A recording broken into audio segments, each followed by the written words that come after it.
បាទជំរាបសួរនិងសួស្តីទាំងអស់គ្នាថ្ងៃនេះយើងចូលមកដល់វីដេអូបន្ទាប់ដែលយើងនិយាយទៅលើការសាងរូបអញ្ចឹងចំពោះការសាងរូបនៅក្នុង Google Colab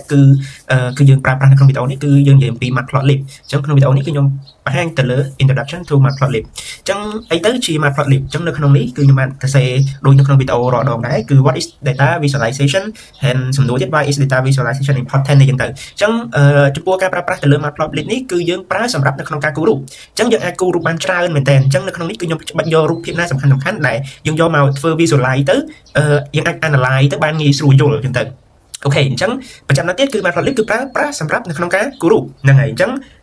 សំណួរដែលខ្ញុំត្រូវចោទសួរនៅក្នុងនេះគឺ what is data visualization អញ្ចឹងយើងអាចមើលបានថា data visualization is the graphical representation of data and information using chart graph and other visual tools its purpose is to make complex data easy to understand interpret and communicate អញ្ចឹងវាគឺជា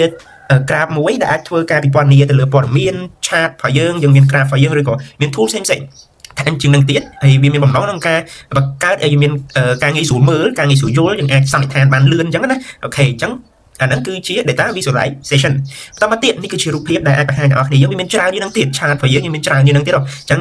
យើងមើលចំណុចបន្តទៀតគឺ why is data visualization ហើយអីបាន data visualization ហ្នឹងវាមានសារៈសំខាន់អញ្ចឹងទីមួយគឺ simplify data transform large dataset into easy digestible visuals មួយទៀតគឺreveal insight identify pattern trend and outlier effectively មួយទៀតគឺ enhance decisions making support data driven strategy and quick decisions មួយទៀតគឺ improve communication conveys information clearly to a broad audience អញ្ចឹងយើងអាចសរុបមកវិញថាវាមានសារៈសំខាន់ព្រោះអីវាងាយស្រួលក្នុងការមើលមានន័យថាតន័យយើងមានរាប់មើលពេលយើងយកមកធ្វើ visualization មកវាធ្វើឲ្យអ្នកមើលហ្នឹង audience របស់យើងហ្នឹងឬក៏ customer របស់យើងហ្នឹងគាត់អាចដឹងបានងាយស្រួលមើលងាយស្រួលយល់តាមរយៈ graph របស់យើងហ្នឹងប៉ុន្តែដើម្បីទៅបានគឺយើងត្រូវការ analyze ច្រើនដែរតែក្នុងវីដេអូនេះគឺយើងអត់មាននិយាយទៅលើការ analyze ទេគឺយើងផ្ដោតទៅលើ coding ហើយនឹង data visualization របស់យើងអាចសំរូបដែលជា small data ដែលវាជា small example ដូចគ្នាហើយខ្ញុំនឹងព្យាយាមធ្វើវីដេអូបន្តដែលតាក់ទងជាមួយនឹង project ដែលខ្ញុំធ្វើដូចគ្នាដូចនៅក្នុងវីដេអូដែលខ្ញុំធ្វើតាក់ទង Python ផ្សេងៗអញ្ចឹងគឺខ្ញុំនឹងព្យាយាមធ្វើតាមលំដាប់លំដោយអញ្ចឹងបើសិនជាអ្នកនរគ្នាតាមតែ check មើលនៅក្នុងNumPy introducing to NumPy and introduction to Pandas អាចទៅ check មើលបានហើយនេះគឺជាចំណុចបន្ទាប់គឺ introduction to Matplotlib អូខេអញ្ចឹងអានេះហេតុអីបានយើងប្រើ data visualization វាមានសារៈសំខាន់នៃគេខ្លះយើងអាចមើលបានបន្តមកទៀត why Matplotlib អូខេអញ្ចឹងហេតុអីបានប្រើ Matplotlib អញ្ចឹងទីមួយគឺ versatile supports various plot type line bar scatter plot or extra for diverse needs អញ្ចឹងខ្ញុំជឿថាអ្នកទាំងអស់គ្នាបើសិនជាបានមើលតាក់ទងជាមួយនឹងការគូររូបអ្នកទាំងអស់គ្នាប្រកាសជាស្គាល់ហើយបើអ្នកដែលប្រើនៅក្នុង AI program គឺនឹងស្គាល់ scatter plot ហើយវាមានច្រើនណាអូខេហើយ line bar អញ្ចឹងទៅវាដូចជាក្នុង Excel ដែរតែវាមិនជា copy ប៉ុន្តែ code នេះវាអាចទៅវាស្រួលប្រើជាងអញ្ចឹងណាយើងទៅ set code អញ្ចឹងទៅយើងអាចប្រើបានលឿនជាង and វាស្អាតជាងឬក៏អីអញ្ចឹងទៅវា depend លើ user ទេ We did customize offer control over every element of the visualization, integrate well work seamlessly with Python library like NumPy and Pandas, okay? But we use like communicative, incentive document and free to use. We did good foundation basic for advanced library like Seaborn and Plotly អញ្ចឹងទៅអញ្ចឹងវាតែต้องដាក់ color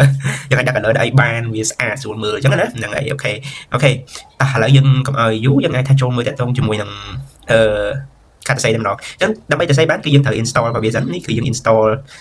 pip មក install Matplotlib ណាបើសិនជា NumPy ដាក់ NumPy បើសិនជា Pandas យើងដាក់ Pandas ពេល Matplotlib ដាក់ Matplotlib មក and then យើងធ្វើការ run អូខេអញ្ចឹងយើងបាន run ទៅ depend លើ internet លឿនជឿអីវាតាមហ្នឹងអូខេបន្ទាប់ពីយើង install ហើយ and then យើងត្រូវ import វាយើង import Matplotlib ត្រូវដាក់ .py plot បើអត់ដាក់ទេគឺអត់ចេញទេអាហ្នឹងវាជា library របស់វាអញ្ចឹងយើងត្រូវដាក់តាមហ្នឹង as យើងតាំងទៅអញ្ចឹងជាទូទៅ Matplotlib យើងតាំង PLT អាហ្នឹងជាទូទៅណាហ្នឹងហើយព្រោះអីមិនបានយើងដាក់វាខ្លីអញ្ចឹងបើអ្នកនរនឹងអង្គុយ save វិញវាអញ្ចឹងបើយើងដាក់នេះឲ្យវាខ្លីទៅវាស្រួលមើលវាស្រួល save ទេហ្នឹងហើយស្រួល save បាទខ្ញុំ import មកចាញ់បន្តមកទៀតយើងចូលដល់តាក់ទងជាមួយនឹង basic concept Matplotlib អញ្ចឹងតាក់ទងជាមួយនឹង basic concept Matplotlib ហ្នឹងមកទៅគឺយើងអាចមើលបាន in Matplotlib understanding the structure of a plot is crucial the key components are ចឹងមានដូចជា fixture axis ហើយនិង plot elements ចឹងចំពោះ fixture គឺគេនិយាយថា overall container for everything in the visualization មួយទៀត axis the specific area where data is plot and plot element គឺស្នាក់ទៅលើមានដូចជាគេខ្លះមាន title label legend grid line and other decorations ចឹងមានច្រើនទៀតអញ្ចឹងមានន័យថាចំណុចសំខាន់នៃការប្រើប្រាស់ទៅលើ Matplotlib structure វាហ្នឹងគឺមាន3ធំហ្នឹងគឺមាន fixture axis ហើយនិង plot elements អញ្ចឹងយើងអាចមើលបានចឹងអាខាងក្រៅនេះនេះអាម្ដុំផ្ទាំងពណ៌សតទេនេះនៅក្នុងនេះគេហៅ fixture ហើយ axis វាសំដៅទៅលើ app របស់យើងដែលយើងបានដាក់ណា ok យើងបានដាក់ហ្នឹងហើយđâyអ្នកនេះអាចមើលឃើញនៅក្នុងរូបនឹងបានហើយស្រួលមើលទេរូបនេះអាចមើលបានតាមមកទៀតគឺ plot element វាមាន title យើងអាចដាក់ title យើងអាចដាក់ legend នេះប្រភេទភេទដែលខ្ញុំចោលនេះគេហៅ legend នេះហ្នឹង legend grade line មានន័យវាជាកលាក្នុងរូបហ្នឹងហ្នឹងគេហៅ grade line ហើយ and other decoration យើងអាចមានថែមទៀតយើងអាច depend លើយើងបានមើលបន្ថែមណាចាំមានច្រើនទៀតអូខេអញ្ចឹងយើងចូលដល់ចំណុចបន្ទាប់ដែលយើងនិយាយទៅជាមួយនឹង basic concept of plot structure ហ្នឹងតើយើងចូលដល់ការអនុវត្តទៅលើ coding អញ្ចឹងទីមួយយើងនិយាយទៅលើ feature អញ្ចឹងនៅក្នុង feature ហ្នឹងគឺមិនទៅអញ្ចឹងនៅក្នុង feature អ្នកទាំងនេះអាចមើលបាន feature is the overall container that grab your data អញ្ចឹងឥឡូវខ្ញុំមាន example មួយតែក្នុង example ហ្នឹងគឺមិនបាន plot ជារូបអីទេគ្រាន់តែទៅសេជា code ឲ្យអ្នកគ្នាមើលណាអញ្ចឹង feature plt.feature ប៉ុណ្ណឹងមកអញ្ចឹងឧទាហរណ៍បើសិនជាខ្ញុំ run អូខេវាបានតែប៉ុណ្ណឹងអូខេអានេះតើទៅនឹង feature ឧទាហរណ៍បើសិនជាខ្ញុំចង់ add the title to feature អញ្ចឹងយើងអាចដាក់មក FIG subtitle ឧទាហរណ៍ subtitle ដាក់ title យើងឈ្មោះអីគេចង់ដាក់ my plot ឬក៏ title ហ្នឹងចេះលើអ្នកនរគ្នាដាក់អីណាអញ្ចឹងវាចេញមកហើយអូខេបន្តមកទៀតយើងនិយាយទៅលើ show the feature អញ្ចឹងបើសិនជា show the feature បានគឺយើងត្រូវប្រើអីគេយើងបានតាំងឲ្យ plt.show អូខេអញ្ចឹងវានឹង show ឲ្យយើងហើយអូខេអញ្ចឹងដោយសារយើងអត់បានទាំងអីអញ្ចឹងវាចេញមកតែទេបាទប៉ុណ្ណឹងតើមកទៀតយើងចូលដល់តកតងជាមួយនឹង basic concept of macro structure អញ្ចឹងចូលទៅដល់ axis ម្ដង axis if the area where point can be specified in terms of x y coordinate where data is plot អញ្ចឹងខ្ញុំមាន example របស់យើងឧទាហរណ៍បើសិនជាខ្ញុំមាន example តកតងជាមួយនឹង months អញ្ចឹងនៅក្នុង months របស់ខ្ញុំមានដូចជា January February អញ្ចឹងទៅណាអូខេ January សូមតែសតធំ January អូខេFebruary FEB មកអូខេតមកទៀតមាន May តមកទៀតមាន April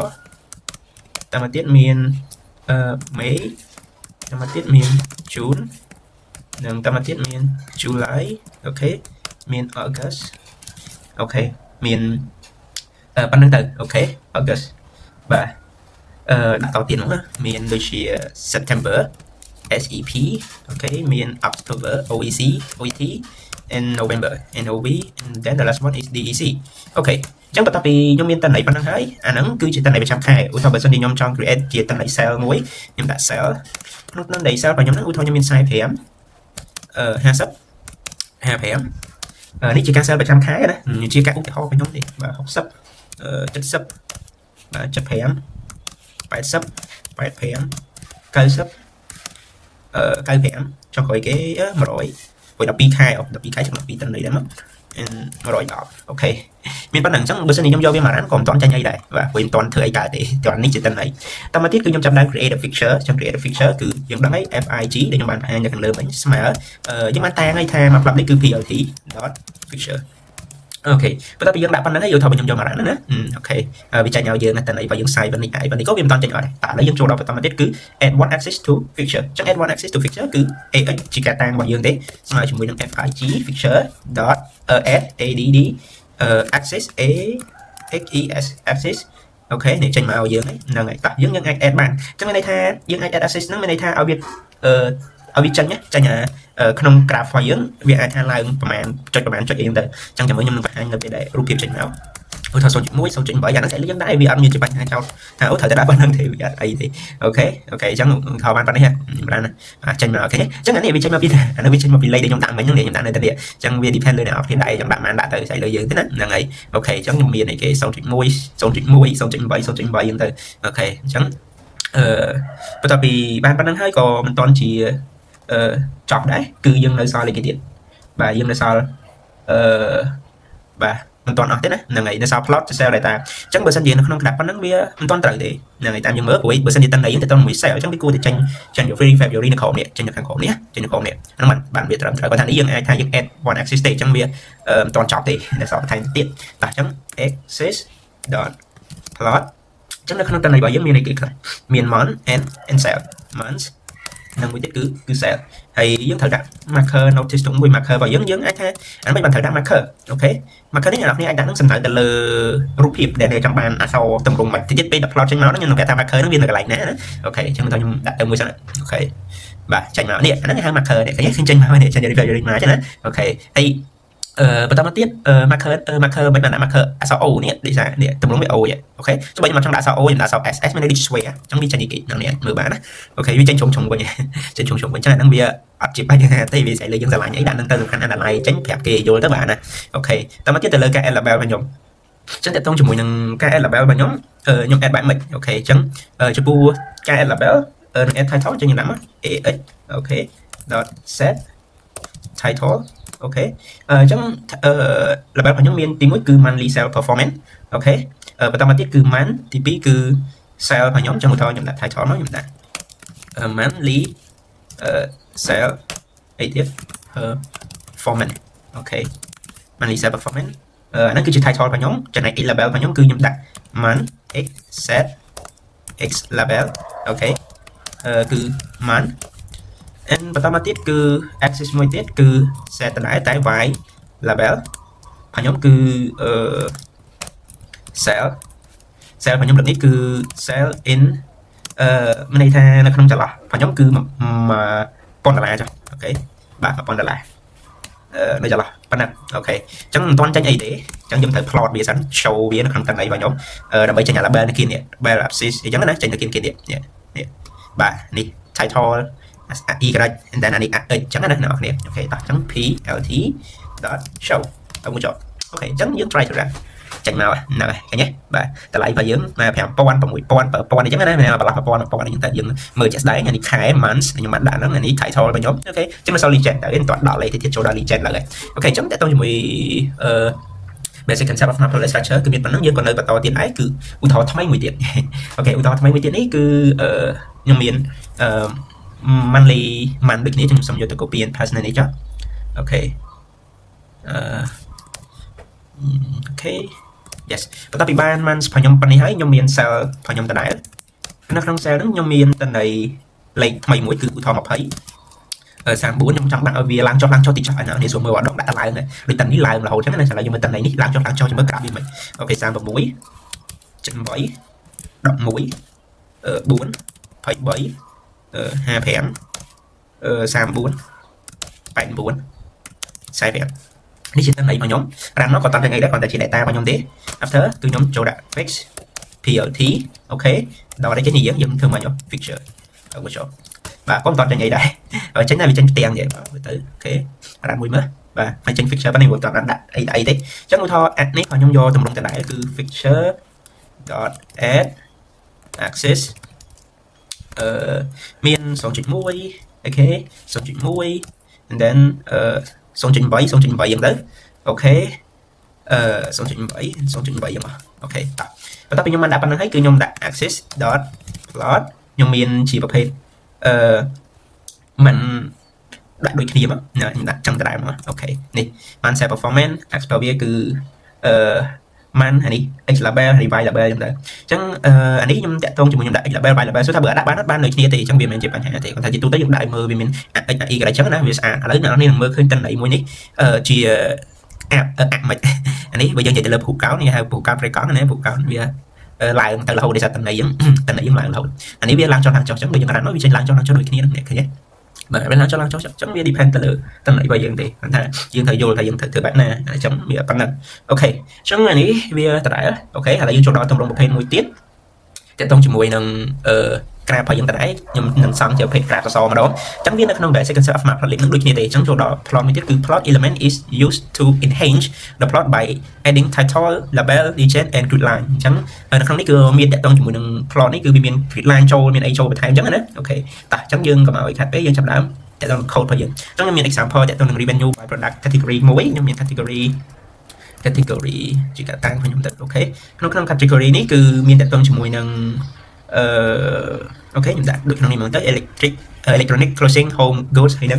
ងបូក revenue គឺខ្ញុំសូមដាក់បាទប៉ុណ្នេះទៅឡើងចុះអញ្ចឹងទៅក៏បានដែរមិនអីទេអូខេហើយបន្តមកទៀតគឺខ្ញុំចូលដល់ការ create a feature and access អញ្ចឹងឧទាហរណ៍បើសិនខ្ញុំចង់បានក្រាបអក្សរអញ្ចឹងបើសិនជាចង់បានក្រាបអក្សរគឺកំណត់អានេះយើងធ្វើ fix ហ្នឹង fix access smart អញ្ចឹងនៅក្នុងនេះគឺយើងប្រើ copy ដែលយើងធ្វើខាងលើគឺយើងប្រើតាក់ទងជាមួយនឹង subplot អញ្ចឹងអា subplot ហ្នឹងទម្រង់ក្រាបវាក៏ copy យើងធ្វើខាងលើនឹងបន្តិចដែរណាអូខេអញ្ចឹងបន្តមកទៀតអូខេយើងចូលដល់ប្រភេទ plot data អញ្ចឹង plot data យើងអាចមកបាទអញ្ចឹងនៅក្នុង data របស់យើងមានតែពីរទេគឺ category និង revenue អូខេអញ្ចឹងខ្ញុំបានដាក់ហើយ category and revenue ហើយបន្តមកទៀតយើងចូលដល់តាក់ទងជាមួយនឹង add អូនេះតខ្ញុំមកចង់ add grid line អីទេអូខេនេះបាទមានពីរបន្តមកទៀតចូលដល់add title ឬក៏ label របស់យើងហ្នឹងអញ្ចឹងខ្ញុំបានដាក់ឲ្យអ្នកគ្នាមើលទៅ title គឺមាន revenue by product category ហើយ product category revenue នៅក្នុង1000ឡើងទៅអូខេអញ្ចឹងអានេះបាទអញ្ចឹងយើងបានប៉ុណ្្នឹងហើយយើងធ្វើមិនក៏រ៉ាន់ tớiគឺយើងប្រើគេ plt.show អូខេចឹងយើងអាច run បានដំណើរការចឹងឃើញក្រាបយើងជាក្រាបអក្សរណាខ្ញុំអាចមើលបានបាទហើយយើងអត់ចាំបាច់កំណត់អីគេកំណត់ដែរនេះហេយើងត្រូវកំណត់ទេបាទត្រូវកំណត់តែនេះយើងប្រើ subplot នឹងវាចាញ់ឲ្យចឹងលក្ខណៈពីរនេះវាខុសគ្នាប៉ុណ្ណឹងចឹងបើយើងប្រើ subplot យើងចាំបាច់កំណត់អីទេយើងទៅសេបានទៅបានយកតែម្ដងអូខេចឹងយើងចូលដល់ចំណុចបន្តទៀតដែលយើងប្រើតាក់ទងជាមួយនឹង basic concept matrix structure នឹងដែរ and our example ខ្ញុំនិយាយទៅលើការសាំទៅលើ proof count ប៉ុន្តែនៅក្នុងនេះគឺខ្ញុំអាច add ទៅលើ legend ក៏វាចឹង legend ខ្ញុំបានបញ្យល់ខាងលើបាញ់តិចតែយើងនឹងបង្ហាញឥឡូវហ្នឹងចឹងឧទាហរណ៍ខ្ញុំមានមួយខ្ញុំដាក់ថា quarter នៅក្នុង quarter ហ្នឹងគឺខ្ញុំដាក់មានដូចជា Q1 Q2 Q3 Q4 អីចឹងទៅអូខេ and then ខ្ញុំមាន region 1 cell ហើយ region 2 cell អីចឹងទៅអានឹងចែកលើយើងដាក់ទេមាន90 110 100 and then ដូចជា80អីចឹងទៅប៉ុណ្ណឹងអូខេបានអូខេបន្ទាប់ពីខ្ញុំដាក់ប៉ុណ្ណឹងហើយធ្វើម៉េចតទៀតគឺចូលដល់ការ create a features and access អញ្ចឹងគឺដើម្បី create បានគឺ fig មក bit 1 access ស្មើអញ្ចឹងខ្ញុំប្រើ subplot ដែរទេអត់ចាំបាច់ហត់នឹងដាក់ credit point វាទេ subplot អូខេខ្ញុំចូលមកអូខេបន្ទាប់ពីប្រើ subplot ហ្នឹងហើយគឺខ្ញុំចូលដល់ប្រភេទ plot data for two region អញ្ចឹងបងខ្ញុំគឺមានលើកនេះមាន region មាន2នេះបងខ្ញុំមានតែ2ចេះឥឡូវថែម1ទៅចឹងឲ្យថា3ចុះអូខេអញ្ចឹងខ្ញុំធ្វើមិនអញ្ចឹងធ្វើធម្មតាទៅ access dot plot quarter អញ្ចឹងខ្ញុំមាន region 1អូខេcell អីចឹងទៅអូខេនេះខ្ញុំដាក់region 1 cell អូខេអានេះគឺបាច់ដាក់តន grid line នេះទេអត់តន់ទេអូខេតោះអញ្ចឹងនេះ region 1 cell label region 1អានេះយើងតាំងទេយើងដាក់ឈ្មោះវាហើយបន្តមកទៀតខ្ញុំប្រើ marker នេះគឺខ្ញុំចង់ឲ្យវាផ្សេងគ្នាអញ្ចឹងឧទាហរណ៍ marker នេះខ្ញុំដាក់អក្សរ O ចុះចំណែកមួយនេះចំពោះ region 2នេះខ្ញុំដាក់ marker ដូចគ្នាតែខ្ញុំអត់ដាក់អក្សរ O ទេខ្ញុំសុំដាក់អក្សរ S អញ្ចឹងឲ្យវាផ្សេងគ្នាអញ្ចឹងពេលអ្នកគ្នាមើលនៅក្នុងរូបរបស់ខ្ញុំអាចបែងចែកថាregion 1ហ្នឹងវាមិនmarker របស់វាគឺមូលហើយ region 2 marker របស់វាគឺ4ជ្រុងជា square អញ្ចឹងអានេះខ្ញុំបានតាំងហើយតាមទៀតគឺខ្ញុំចាប់ផ្ដើម add legend អញ្ចឹងចំពោះការ add legend នេះយើងប្រើ ax មក dot legend អូខេ legend នេះគឺជា legend របស់ខ្ញុំតែប៉ុណ្្នឹងមកបានហើយ legend ហើយតាមទៀត add title and label ទៅដែរទេអញ្ចឹង ax dot set title អូខេអញ្ចឹង title ដែលអ្នកដាក់មកអូខេមាន cell position quarter cell in ប៉ុណ្្នឹងមកហើយយើងឲ្យវាមកគូឲ្យយើងអញ្ចឹងអ្នកនឹងឃើញរូបផុសខ្ញុំចេញមកហើយអូខេនេះជារូបបាទតែនេះឡើងធ្លាក់ទៅវិញបណ្ដោយដោយសារយើងមើលចាស់ស្ដែងជាប្រេកកំហើយយើងមានប៉ុណ្ណឹងបាទអញ្ចឹងយើងអាចកំណត់បានតែគេចេញឲ្យ region 2របស់យើងនេះជា sphere region 1របស់យើងគឺជាគេជា SO ជា circle អីហ្នឹងទៅអញ្ចឹងវាចេញមកប៉ុណ្ណឹងហើយយើងមើលទៅស្រួលមកគាត់បានតែនេះមកយើងមើលអូតែនេះវាឡើងចុះតាមណាអញ្ចឹងវាមានចំណុចរបត់មួយចុះមកទាំងអស់គ្នាថងនេះអញ្ចឹងទៅហើយចំពោះរបៀងតែទី1ទី2ហ្នឹងមួយណាដែលវាមានថាវា best seller ជាងទៅregion 1ហើយយើងមើលឃើញជាស្ដែង region 1ឡើងគេឡើងដល់100%តែវាធ្លាក់ក៏ធ្លាក់ដែរតែវាធ្លាក់ដូច region 2 region 2ធ្លាក់បានបណ្ដោយអញ្ចឹងអានេះយើងអាច explain បានតែក្នុងវីដេអូនេះខ្ញុំផ្ដោតលើការ explain ទៅលើរូបភាពទេគឺខ្ញុំផ្ដោតលើ coding អញ្ចឹងយើងបាននេះយើងត្រូវ explain គេដែរអូខេអញ្ចឹងបន្តមកទៀតគឺយើងចូលដល់ basic concept of matrix structure អញ្ចឹង matrix structure អញ្ចឹងនៅក្នុងនេះវាដដែលប៉ុន្តែខ្ញុំថែមមួយគឺ add grid line ចា grid line ហ្នឹងបើយើងនៅក្នុង Word Microsoft Word របស់យើងគឺយើងអាចក្រិតកាឡាបានណាអញ្ចឹងដូចគ្នារូបភាពរបស់យើងបើយើងចង់ក្រិតកាឡាក៏បានដែរមើលទៅវាស្រួលមើលថែមអីចឹងទៅអញ្ចឹងអាហ្នឹងវាសាច់យើងទេយើងក្រិតមកវាបានអញ្ចឹងខ្ញុំសូមយកតន័យខាងលើនេះដដែលនេះតន័យណាតន័យនេះចុះបើយកតន័យខាងលើនេះចុះនេះអូខេតែបើថាខ្ញុំថែមទៅ grid line បន្តិចបានand then ខ្ញុំយកមក pass in this អូខេ yeah ជ្រុលអូខេអញ្ចឹងខ្ញុំគ្រាន់តែថែមមកបន្ទាត់ទៀតទៅបន្ទាប់ពី plot data ហើយអានេះអូយើងអត់ចាំបាច់ដាក់នេះទេគឺយើងប្រើ subplot មកចំណេញពេលណាអូខេអញ្ចឹងអានេះចាតើតជាមួយនឹង create features នេះយើងអាចថា create feature and access ទីលើនេះយើងប្រើ subplot fig access ស្មើ plt subplot and then គឺយើង plot cell data យើងមាន explore cell marker o អញ្ចឹងទៅ after that គឺខ្ញុំប្រើតើតជាមួយនឹង grid add grid line អញ្ចឹងនៅក្នុងការ add grid line របស់ខ្ញុំ ah grid ហ្នឹងគឺត្រូវឲ្យវា true អត់ true អត់ចាញ់ទេអូខេអញ្ចឹងខ្ញុំបានប៉ុណ្្នេះហើយ and then យើង run អញ្ចឹងអានេះអ្នកនរគ្នាអាចមើលបានហើយមួយទៀតឆ្ងល់មិនបានពណ៌មិនបានចេញពណ៌អត់មានឃើញដាក់ថាវាពណ៌ក្រហមពណ៌ខៀវផងនៅក្នុង Google Color វាចេញយើង auto and then បើសិនជាយើងចង់ដាក់ពណ៌ដូចអីយើងអាចសេរីពណ៌នៅក្នុងហ្នឹងទៅយើងចាំបានពណ៌អីតែឥឡូវខ្ញុំអត់ចង់ប្រើលើដាក់ពណ៌អីទេខ្ញុំចង់មិនទៅ set code អីចេញហ្នឹងហើយអញ្ចឹងជាទូទៅឃើញ Google Color វាស្រួលថាយើងចាំបាច់ដាក់ពណ៌អីវាចេញឲ្យហ្មងបាទវាចេញឲ្យខ្ញុំមានដាក់ពណ៌ខៀវមកនេះណាវាចេញឲ្យខៀវអញ្ចឹងយើងមានអាចដូរពណ៌អីតាមចំណង់ចំណូលចិត្តយើងបានមកសេរីគាត់ថាខ្ញុំអត់បានប្រើលើការបង្ហាញពណ៌ទេខ្ញុំចង់បង្ហាញទៅលើការយកតន័យយកមក analyze ចេញជា data visualization មួយតែម្ដងអូខេខ្ញុំមានវីដេអូទាក់ទងជាមួយនឹងពណ៌ថែមទៀតអត់អីទេសិនខ្ញុំមានពេលឃើញខ្ញុំនឹងធ្វើថែមទៀតអូខេនេះគឺជា grid របស់យើងនេះអាចមើលបាននេះជា grid line របស់យើងចេញមកហើយបាទអញ្ចឹងទាក់ទងជាមួយនឹង grid line របស់យើងមានប៉ុណ្្នឹងទេវាអត់មានអីជាធំអីទេបាទ ឥឡូវយើងចូលដល់ពណ៌ណាខ្ញុំឲ្យថាធ្វើមួយថ្ងៃមានពណ៌មានអីឥឡូវពណ៌ចាស់ចឹងពណ៌ខ្ញុំសុំយកតន័យនឹងមកដដែលបាទតន័យមកដដែលចាស់ and then ខ្ញុំចង់ដាក់ពណ៌ណាអូខេនេះ color របស់ខ្ញុំ and then ខ្ញុំសុំយកមក plot បើសិនជាខ្ញុំ plot ឡើងនេះខ្ញុំចង់ customize នេះ customize ខុសនេះ customize change line style color and marker អូខេអញ្ចឹង plt dot plot ទៅទេបាទនេះមកអូខេអញ្ចឹងនេះដល់នេះអាចមើលឡើងនេះតិចសិនណាអូខេអត់ដល់ plt យើង plot show មកដោយសារយើងបានដាក់អានេះមកឆ្ងាញ់អស់ហើយនេះយើងបានដាក់ title ដាក់អីចឹងណាហ្នឹងហើយអញ្ចឹងឧទាហរណ៍បើសិនជាខ្ញុំដាក់តាក់ទងជាមួយនឹង title ដាក់អីហើយអស់ហើយman and cell របស់ខ្ញុំដាក់រួចរាល់អស់ហើយខ្ញុំសុំថែមដាក់ថាចេះអានេះខ្ញុំមើលថាឲ្យ man and cell គាត់ថារបស់ខ្ញុំដាក់ឡើងនេះ man and cell អូខេ line យើងប្រើ line style smell អូខេអានេះយកthôiខ្ញុំដាក់ឲ្យវាមានកលាឲ្យណាអូខេអត់ចង់ដាក់ក៏បានទេអត់បញ្ហាទេឥឡូវនេះចាំបានតែ color ក៏ដាក់ color ទៅ red មក red ចោះអូខេ and marker លើកនេះយកអេចឹងឲ្យថ្លៃអូខេអញ្ចឹងតាមនិយាយកាត់ឡើងអូខេអញ្ចឹងឲ្យមកនេះឃើញទេ color អញដាក់នេះមកប៉ាអូខេចុះអ្នកនរឃើញថាអត់មានlabel អត់មាន legend អត់មាន title អញ្ចឹងមើលខ្ញុំមកដាក់ផងហ្នឹងតែចង់ដាក់យកវាមកដាក់មកចេញដូចគ្នាទេណាadd label and title ចូលចុះដាក់លើនេះចុះអូខេចង់ដាក់ថែម label អីចឹងមកអ្នកនេះយកពីលើនេះមក copy ទៅខ្ញុំមក copy មកមាន create a feature and access and plot the cell data យើងអាចយកវាមក plot នៅកន្លែងនេះ and then ដល់ពេលយើង plot នៅកន្លែងនេះហើយយើងអាចដាក់វាបានតែ complete យើងដាក់ទៅដាក់ feature របស់យើងហើយនឹង access របស់យើងដោយសារនៅក្នុង access ដែលយើងដាក់ហ្នឹងយើងប្រើ subplot អញ្ចឹងយើងអត់ចាំបាច់ហត់នឹងដាក់ទៅកាឡាវាមាន 0.1 0.1 0.3 0.3 ទេអញ្ចឹងយើងដាក់យកតែម្ដងតែដែលសំខាន់នេះគឺតើតជាមួយនឹង access ទៅលើ title ហើយនឹង x label ហើយនឹង y label ដោយសារបានវាទៅដាក់ដូចបង្ហាញមិញអញ្ចឹងយើងអត់ដាក់បានវាអត់ជាបញ្ហាគាត់ថាបើយើងអត់ដាក់យើងអត់ដឹងថាឥឡូវសួរថាមួយខាងនេះប្រអីគេហើយមួយខាងនេះប្រអីគេអត់ដឹងទេតែអញ្ចឹងយើងដាក់ទៅ and color នេះអាចសេរីមកសេរីវាអត់ជាបញ្ហាទេហើយនឹង marker នេះដូចខ្ញុំបង្ហាញមិញអញ្ចឹងចង់ដាក់សក់ O ក៏បានបើសិនជា O វាជា circle បើសិនជា S វាជា sphere ប៉ុណ្ណឹងហ្នឹងហើយអញ្ចឹងវាអត់ជាបញ្ហាកោតទេហ្នឹងហើយចំពោះ coding ខ្ញុំនឹងតម្លាក់នៅក្នុង website GitHub and then ខ្ញុំនឹង share ទៅលើ drive របស់ខ្ញុំអាចចូលមើលបានអូខេអញ្ចឹងយើងចប់ទៅលើចំណុចហ្នឹងទៅដល់ចំណុចបន្តចឹងបើសិនជានៅក្នុងចំណុចបន្តខ្ញុំនិយាយតទៅជាមួយនឹង basic plot chart and graph ចឹងនៅក្នុង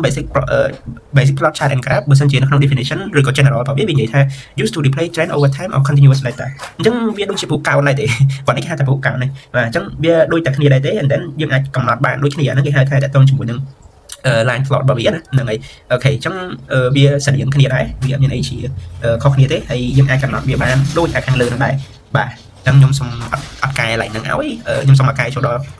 ់ចំណុចបន្តទៀតដែលអានេះខ្ញុំសូមរុញយកវាទៅដាក់លើមកអូខេហើយស្រួលមើល and then ចូលដល់តទៅជាមួយនឹង chart and graph អញ្ចឹង chart and graph ទៅលើ scatter plot អញ្ចឹងបើសិនជាយើងប្រើនៅក្នុង air programming ឬក៏អាចមានកម្មវិធីផ្សេងៗscatter plot ហ្នឹងវាសំខាន់ត្រង់ថាយើងអាចកំណត់ទៅលើ between វាមាន linear ជាមួយគ្នា linear មួយគ្នាថាតន័យរបស់យើងមានពីរហ្នឹងមានន័យថាយើងអាច between ទៅលើ two variable របស់យើងថាយើងអាចកំណត់ថាវាមានតន័យនឹងបែបម៉េចមានន័យថាយើងអាចមើលថាតន័យហ្នឹងមានតំណែងគ្នាអត់ប៉ុណ្្នឹងទេអូខេអញ្ចឹងខ្ញុំមាន small ទៅលើ data មួយហើយអានោះវាអត់មានន័យសំខាន់ទេវាអត់មានបញ្ហាអីទាំងអស់ហើយវាជា small example កាត់ឧទាហរណ៍ទូចមួយរបស់ខ្ញុំទេអញ្ចឹងខ្ញុំមាន x1 គឺខ្ញុំមាន20ខ្ញុំមាន30ខ្ញុំមាន40ខ្ញុំមាន50ខ្ញុំមាន60អញ្ចឹងនេះជាតន័យរបស់ខ្ញុំបញ្ជាក់តន័យហ្នឹងវាអត់មានន័យអីទេព្រោះយើងអត់បានយកតន័យមកពីក្នុង website ធំអីចឹងទៅអញ្ចឹងវាជាការ create របស់យើងអញ្ចឹងវា just យើងចេញមកវាធម្មតាអូខេគាត់ថាខ្ញុំចង់បង្ហាញទៅលើ coding ទៅថាអូវាអាច coding បានតែជាមួយនឹង scatter plot អីហ្នឹងទៅបើអ្នកនរនេះប្រើនៅក្នុង app program វាចេញទៅលើ data នឹងដូចគ្នាទេអញ្ចឹងខ្ញុំមាន x and y របស់ខ្ញុំហើយខ្ញុំដាក់ size អញ្ចឹងការដាក់ size ហ្នឹងមិនបានខ្ញុំដាក់ size តិចខ្ញុំនឹងបង្ហាញនៅពេលដែលខ្ញុំ output ទៅលើរូបមកខ្ញុំឧទាហរណ៍ size របស់ខ្ញុំដាក់ចេះចុះsize ខ្ញុំដាក់មិនឧទាហរណ៍ខ្ញុំដាក់ size របស់ខ្ញុំដាក់50យើងដាក់ពីធំទៅធំក៏បានពីធំទៅធំក៏បានហ្នឹងស្អីលើយើងទេយើងចង់អ្នកកំណត់ទេហ្នឹងព្រោះតន្ន័យលើយើងអ្នកធ្វើទេ200ហើយនឹង250មិនបានខ្ញុំដាក់ប៉ុណ្ណឹងអ្នកនរគ្នាគាត់មើលតន្ន័យនៅក្នុង x ហើយនឹង y មានប្រហែល1 2 3 4 5អញ្ចឹងបើការដាក់ size របស់ខ្ញុំក៏ខ្ញុំត្រូវដាក់5ដែរ1 2 3 4 5តែថាវាមានអតិពលសំខាន់វាអត់មានអីសំខាន់ទេអត់ចង់ដាក់ក៏បានដែររ៉ាំចេញដូចនេះបើថាយើងដាក់ទៅយើងស្រួលមើលនៅក្នុងរូបមិនបានវាស្រួលមើលព្រោះតន្ន័យយើងរាប់លានអញ្ចឹងបើសិនជាយើងបង្ហាញតន្ន័យហ្នឹងទៅឲ្យគេមើលគឺត្រូវចាំថាតន្ន័យដែលយើងអាចបង្ហាញគឺឲ្យ customer ឬក៏ client ឬក៏អាចថាជាអតិថិជនរបស់យើងគាត់មើលទៅវាស្រួលមើលដែរហើយគាត់អាចមានអារម្មណ៍ថាចាប់អារម្មណ៍លើតើតើមួយ data របស់យើងដែលយើងយកមកអញ្ចឹងអាហ្នឹងវាសំខាន់ដែរតើតើជាមួយនឹង data visualize ណាយើង analyze ស្អាតមកយើងចាំស្អាតវាស្រួលមើលសម្រាប់គេអូខេអញ្ចឹងបន្តមកទៀតខ្ញុំបានដាក់តើតើជាមួយនឹងscatter plot ចឹង scatter plot មាន x y អានេះខ្ញុំអាចសេរីខ្ញុំតាំងវាមានជាបញ្ហាខ្ញុំដាក់ size ទៀត s មក size ទៅខ្ញុំដាក់ source ចុះ and then ខ្ញុំដាក់ green ខ្ញុំដាក់ពណ៌ណាអូពណ៌ខ្ញុំដាក់ហើយតាអូខេនេះដាក់ size អូខេ size s ដាក់ size s and c ខ្ញុំតាំងលើ color អញ្ចឹងទៅ blue អូខេ alpha នេះបើសិនជាយើងនិយាយនៅក្នុង statistic ឬក៏ផ្សេងវាជាកម្រិតចាំបាច់មានន័យថាបើយើងគិតទៅវាស្មើបាន 50% អូខេហ្នឹងហើយអញ្ចឹងអានេះគេហៅថាកម្រិតចាំបាច់សូមថាវាសំខាន់ដែរអត់នឹងការដាក់វាអត់សំខាន់ទេប៉ុន្តែបើសិនជាយើងនិយាយនៅក្នុងលំហាត់ បើយើងធ្វើការ testing ទៅលើ statistic គឺយើងត្រូវដឹងថាវាស្មើនឹងប្រមាណភាគរយខ្ញុំគិតថាអ្នកនរគ្នាដែលរៀនទៅជាមួយ statistic ទៅលើ regression ផ្សេងៗយើងដឹងថា alpha ហ្នឹងយើងដាក់ដើម្បីឲ្យកម្រិតចាំបាច់នៅកម្រិតណាស្រួលយើងមើលតារាង F test ឬក៏ T test របស់យើងទៅអញ្ចឹងនៅក្នុង coding យើងចង់បានថាយើងដាក់ទៅវាឲ្យវាតើតើវា simulate ជាមួយនឹងលំហាត់របស់យើងតែប៉ុណ្្នឹងទេបាទតទៀតយើងចូលដល់ការ element and title អញ្ចឹងការ element and title បើសិនជាតន្ន័យនេះខ្ញុំឧទាហរណ៍ណាតន្ន័យនេះខ្ញុំតាក់ទងជាមួយនឹង age និង income នេះតាក់ទងជាមួយនឹងអាយុហើយនិងជាមួយនឹងប្រាក់ចំណូលរបស់គាត់អញ្ចឹងខ្ញុំប្រើ plt.x label អញ្ចឹងនៅក្នុង a label នេះគឺខ្ញុំត្រូវដាក់ឈ្មោះវាអញ្ចឹងខ្ញុំមានឈ្មោះ age vs ជាមួយនឹង income ចាអូខេជាមួយនឹង income and then បន្តមកទៀតខ្ញុំមានplot ដែរ and then អូអានេះខ្ញុំអត់ដាក់ x label ទេគឺខ្ញុំសុំដាក់ title មួយព្រោះតែខ្ញុំដាក់មួយណាមុនក៏បានដែរវាអត់មានបញ្ហាប៉ុន្តែយើងសរសេរស្អាតទៅវាអត់មានបញ្ហាខាងតាមចេញទៅអូខេ x label បន្តមកទៀត y label ចឹង y label ខ្ញុំដាក់ income income ហើយខ្ញុំបញ្ជាក់ទឹកលុយគេមក income ហ្នឹងឧទាហរណ៍$1000ចុះអូខេចឹងតែនេះចេញមកវាអាចយកមក analyze កាត់ព្រោះវាជាការដាក់ស្មាន predict របស់ខ្ញុំទេវា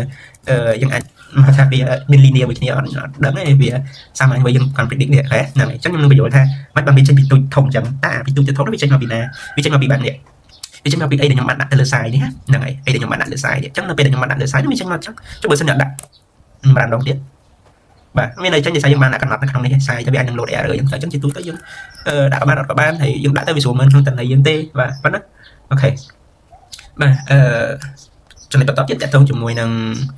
basic plot chart and graph អញ្ចឹងតកតងជាមួយនឹង bar plot អញ្ចឹងbar plot ហ្នឹងវាមិនទៅវាខុសពីយើងធ្វើអដងមិនទៅវាដូចតែគ្នាទេ bar plot នេះតកតងតន្ន័យវាជា graph អក្សរតែដែរទេគាត់ថាលើកនេះគឺខ្ញុំអាចថាផ្ដោតទៅលើពណ៌យើងអាចបដូរពណ៌បដូរអីបានហ្នឹងទៅអូខេអញ្ចឹងវាដូចអានេះវាដូចនេះណាវាដូច graph អក្សរនេះវាដូចនេះដែរទេតែនៅក្នុងនេះគឺខ្ញុំអត់បានដាក់តកតងជាមួយនឹងពណ៌ដែលយើងអាចបដូរបានទេហើយវានៅក្នុងដែលខ្ញុំបញ្យល់ឥឡូវនេះវាអាចនឹងមានការបដូរពណ៌បានអញ្ចឹងឧទាហរណ៍បើសិនខ្ញុំមាន data មួយអញ្ចឹងខ្ញុំមាន category របស់ខ្ញុំមួយតកតងជាមួយនឹង electric clothing home អីចឹងទៅអូខេប៉ុណ្ណេះចាអញ្ចឹងអានេះគឺជា data របស់ខ្ញុំ and then គឺខ្ញុំចាប់តាមទៅលើ create vertical and horizontal bar plot អញ្ចឹងប្រើ plt and then យើងប្រើ plot ប្រើ bar អូខេអញ្ចឹងតន្ន័យរបស់យើងគឺមានអីគេមាន category បើយើងមាន category យើងមានអីគេទៀតខ្ញុំមាន revenue and បន្ទាប់ពីខ្ញុំមាន revenue ហើយឧទាហរណ៍លើកដងខ្ញុំអត់បាននិយាយទៅលើ color ខ្ញុំបាននិយាយ color មកចំនួនឥឡូវខ្ញុំដាក់ color មកទៅអញ្ចឹង color យើងមានច្រើនណាស់អ្នកនរអាចចូលទៅ search មើលតើតើ color ដែលចង់បានឲ្យថឥឡូវខ្ញុំមកដល់ខ្ញុំប្រើ red ប្រើ blue ប្រើ green អីចឹងទៅឥឡូវចុះបើខ្ញុំប្រើ sky blue អានេះជា color របស់ខ្ញុំមួយទៀតហើយបន្តមកទៀតខ្ញុំអាចកំណត់ទំហំបានជា width របស់ខ្ញុំអាចកំណត់ទំហំថាវាត្រឹមតែ 0.6 បានហើយនេះតន្ន័យយើងប៉ុណ្ណឹងបើសិនជាតន្ន័យច្រើនកុំភ័យនៅក្នុង Google Colab វានឹងព្យាយាមប្រួឲ្យយើងមើលឲ្យស្អាតវានិយាយចឹងវានឹងធ្វើឲ្យយើងមករៀបមើលស្អាតមកឲ្យយើងទៅ say coding របស់យើងត្រូវអញ្ចឹងអានេះខ្ញុំកំណត់ទេ 0.6 អូខេ and then ខ្ញុំធ្វើការ add label and title អញ្ចឹងចំពោះការ add label នៅក្នុង title គឺវាដូចតែយើងធ្វើរាល់ដងហ្នឹងដែរទេណាអញ្ចឹង add label និង title p lt អូខេ title revenue to product category and x label product category y label revenue $1000 and plt show ចេញមកអូខេអញ្ចឹងបើសិនជាខ្ញុំយកវាមកធ្វើការ run តើវាចេញអីគេអូខេវាចេញមកដូចគ្នាតែអញ្ចឹងបើសិនជាតន្ន័យច្រើននេះខ្ញុំព្យាយាមបរួមកយើងមើលឲ្យស្អាតអញ្ចឹងប៉ុណ្ណឹងអញ្ចឹងវាដូចតែខាងលើដែរទេគាត់ថាគាត់ខ្ញុំបដូរពណ៌បន្តិចទៅចាញ់ហើយសូមតែប្រើ subplot នៅក្នុងនេះអ្នកមើលឃើញមានប្រើអត់មានប្រើ subplot ទេអញ្ចឹងយើងអាចទៅសេបានទៅនឹងតែយើងប្រើអីគេ plot bar category ចុះនេះយើងប្រើអីគេយើងពិនិត្យមើលណា apps bar category and then design យើងបានប្រើ plot subplot ណានេះអញ្ចឹងពីមួយ step ទៅមួយ step អានេះពី basic របស់យើងដឹងទៅណាអញ្ចឹងសួរថាវាជាបញ្ហាអត់ទេតែយើងចង់ទៅសេ style ចេះក៏បានឬក៏យើងចង់ទៅសេមក style ចេះក៏បានដែរតែយើងទៅគេនិយមសេ style ចេះវាលឿនជាងហ្នឹងទៅណា plot bar យើងកំណត់ពណ៌មួយស្រីអានោះយើងបានកំណត់ពណ៌ទេមានថាវាចាញ់យើងអូតូតែម្ដងអូខេតើតមួយទៀតគឺលើ basic plot chart and graph អញ្ចឹងដដែលទេ basic plot chart and graph តែលើនេះ graph របស់ខ្ញុំចង់យកវាបដិកម្ដងអញ្ចឹងធ្វើម៉េចអញ្ចឹងបើសិនជាខ្ញុំយកនេះមក pass ទៅដែរនេះតដែរខ្ញុំយកតន្ន័យវិញតដែរទាំងអស់អូខេនេះជាតន្ន័យរបស់យើងតដែរទេប៉ុន្តែអីដែលខុសប្លែកអាបារបស់ខ្ញុំនេះខ្ញុំចង់ឲ្យក្រាបរបស់ខ្ញុំចេះអញ្ចឹង time 8មកអញ្ចឹងយើងនឹងបានក្រាបថ្មីមួយទៀតប៉ុន្តែតន្ន័យយើងតដែរលេអូខេវា error ដោយសារយើងអត់ចាំបាច់កំណត់ពណ៌ទេ y ទេខ្ញុំចង់ឲ្យនេះអូខេប៉ុណ្ណឹងចាញ់ឲ្យវាប្លេកមកអង្គទៀតបាទអញ្ចឹងវាអាចថាស្រេចលើយើងតែចង់យកមួយណាមើលក៏បានដែរហើយបើយើងអាចចង់កំណត់ពីធំទៅតូចទៀតក៏បានដែរយើងមាន code បន្តិចទៀតចាញ់ហ្នឹងអូខេតែជាទូទៅបើសិនជាតន្ន័យប្រភេទអញ្ចឹងគេ recommend ឲ្យយើងរៀបពីតូចទៅធំឬពីធំទៅតូចចុះណាហ្នឹងហើយតែឥឡូវខ្ញុំបានបដោតទេសំខាន់ឲ្យមើលថាយើងអាចដាក់ប្លេកបានដូចនៅក្នុង Excel ដូចនៅក្នុងអីដែរយើងធ្វើបានដូចគ្នាហ្នឹងហើយតោះចូលដល់ basic chart and graph ដែរតែតទៅជាមួយនឹង histogram plot អញ្ចឹងតទៅជាមួយនឹង histogram បើសិនជាយើងបដោតទៅលើ series មកវាប្រភេទ graph អក្សរជាប់គ្នាប៉ុន្តែវាបើយើង apply មកក្នុង code នេះក៏វាជា graph អក្សរជាប់គ្នាដូចគ្នាវាអត់មានអីខុសគ្នាទេហើយដែលខុសគឺយើងបដូរលេខបន្តិចយើងបដូរបន្តិចទៅចឹងអូខេអញ្ចឹងឧទាហរណ៍បើសិនជាខ្ញុំមានទៅលើ data របស់ខ្ញុំថ្មីមួយចុះចឹងឧទាហរណ៍ data របស់ខ្ញុំលើកនេះខ្ញុំដាក់ data ថ្មីមួយខ្ញុំមាន50 52អូខេប៉ុន្តែភាពខុសគ្នារវាង histograph ហើយនិង graph អក្សរគឺថងថា histograph ជាប្រភេទតន័យវាជាថ្នាក់តន័យវាជាថ្នាក់មានវាឡើងចន្លោះណាចឹងទៅប៉ុន្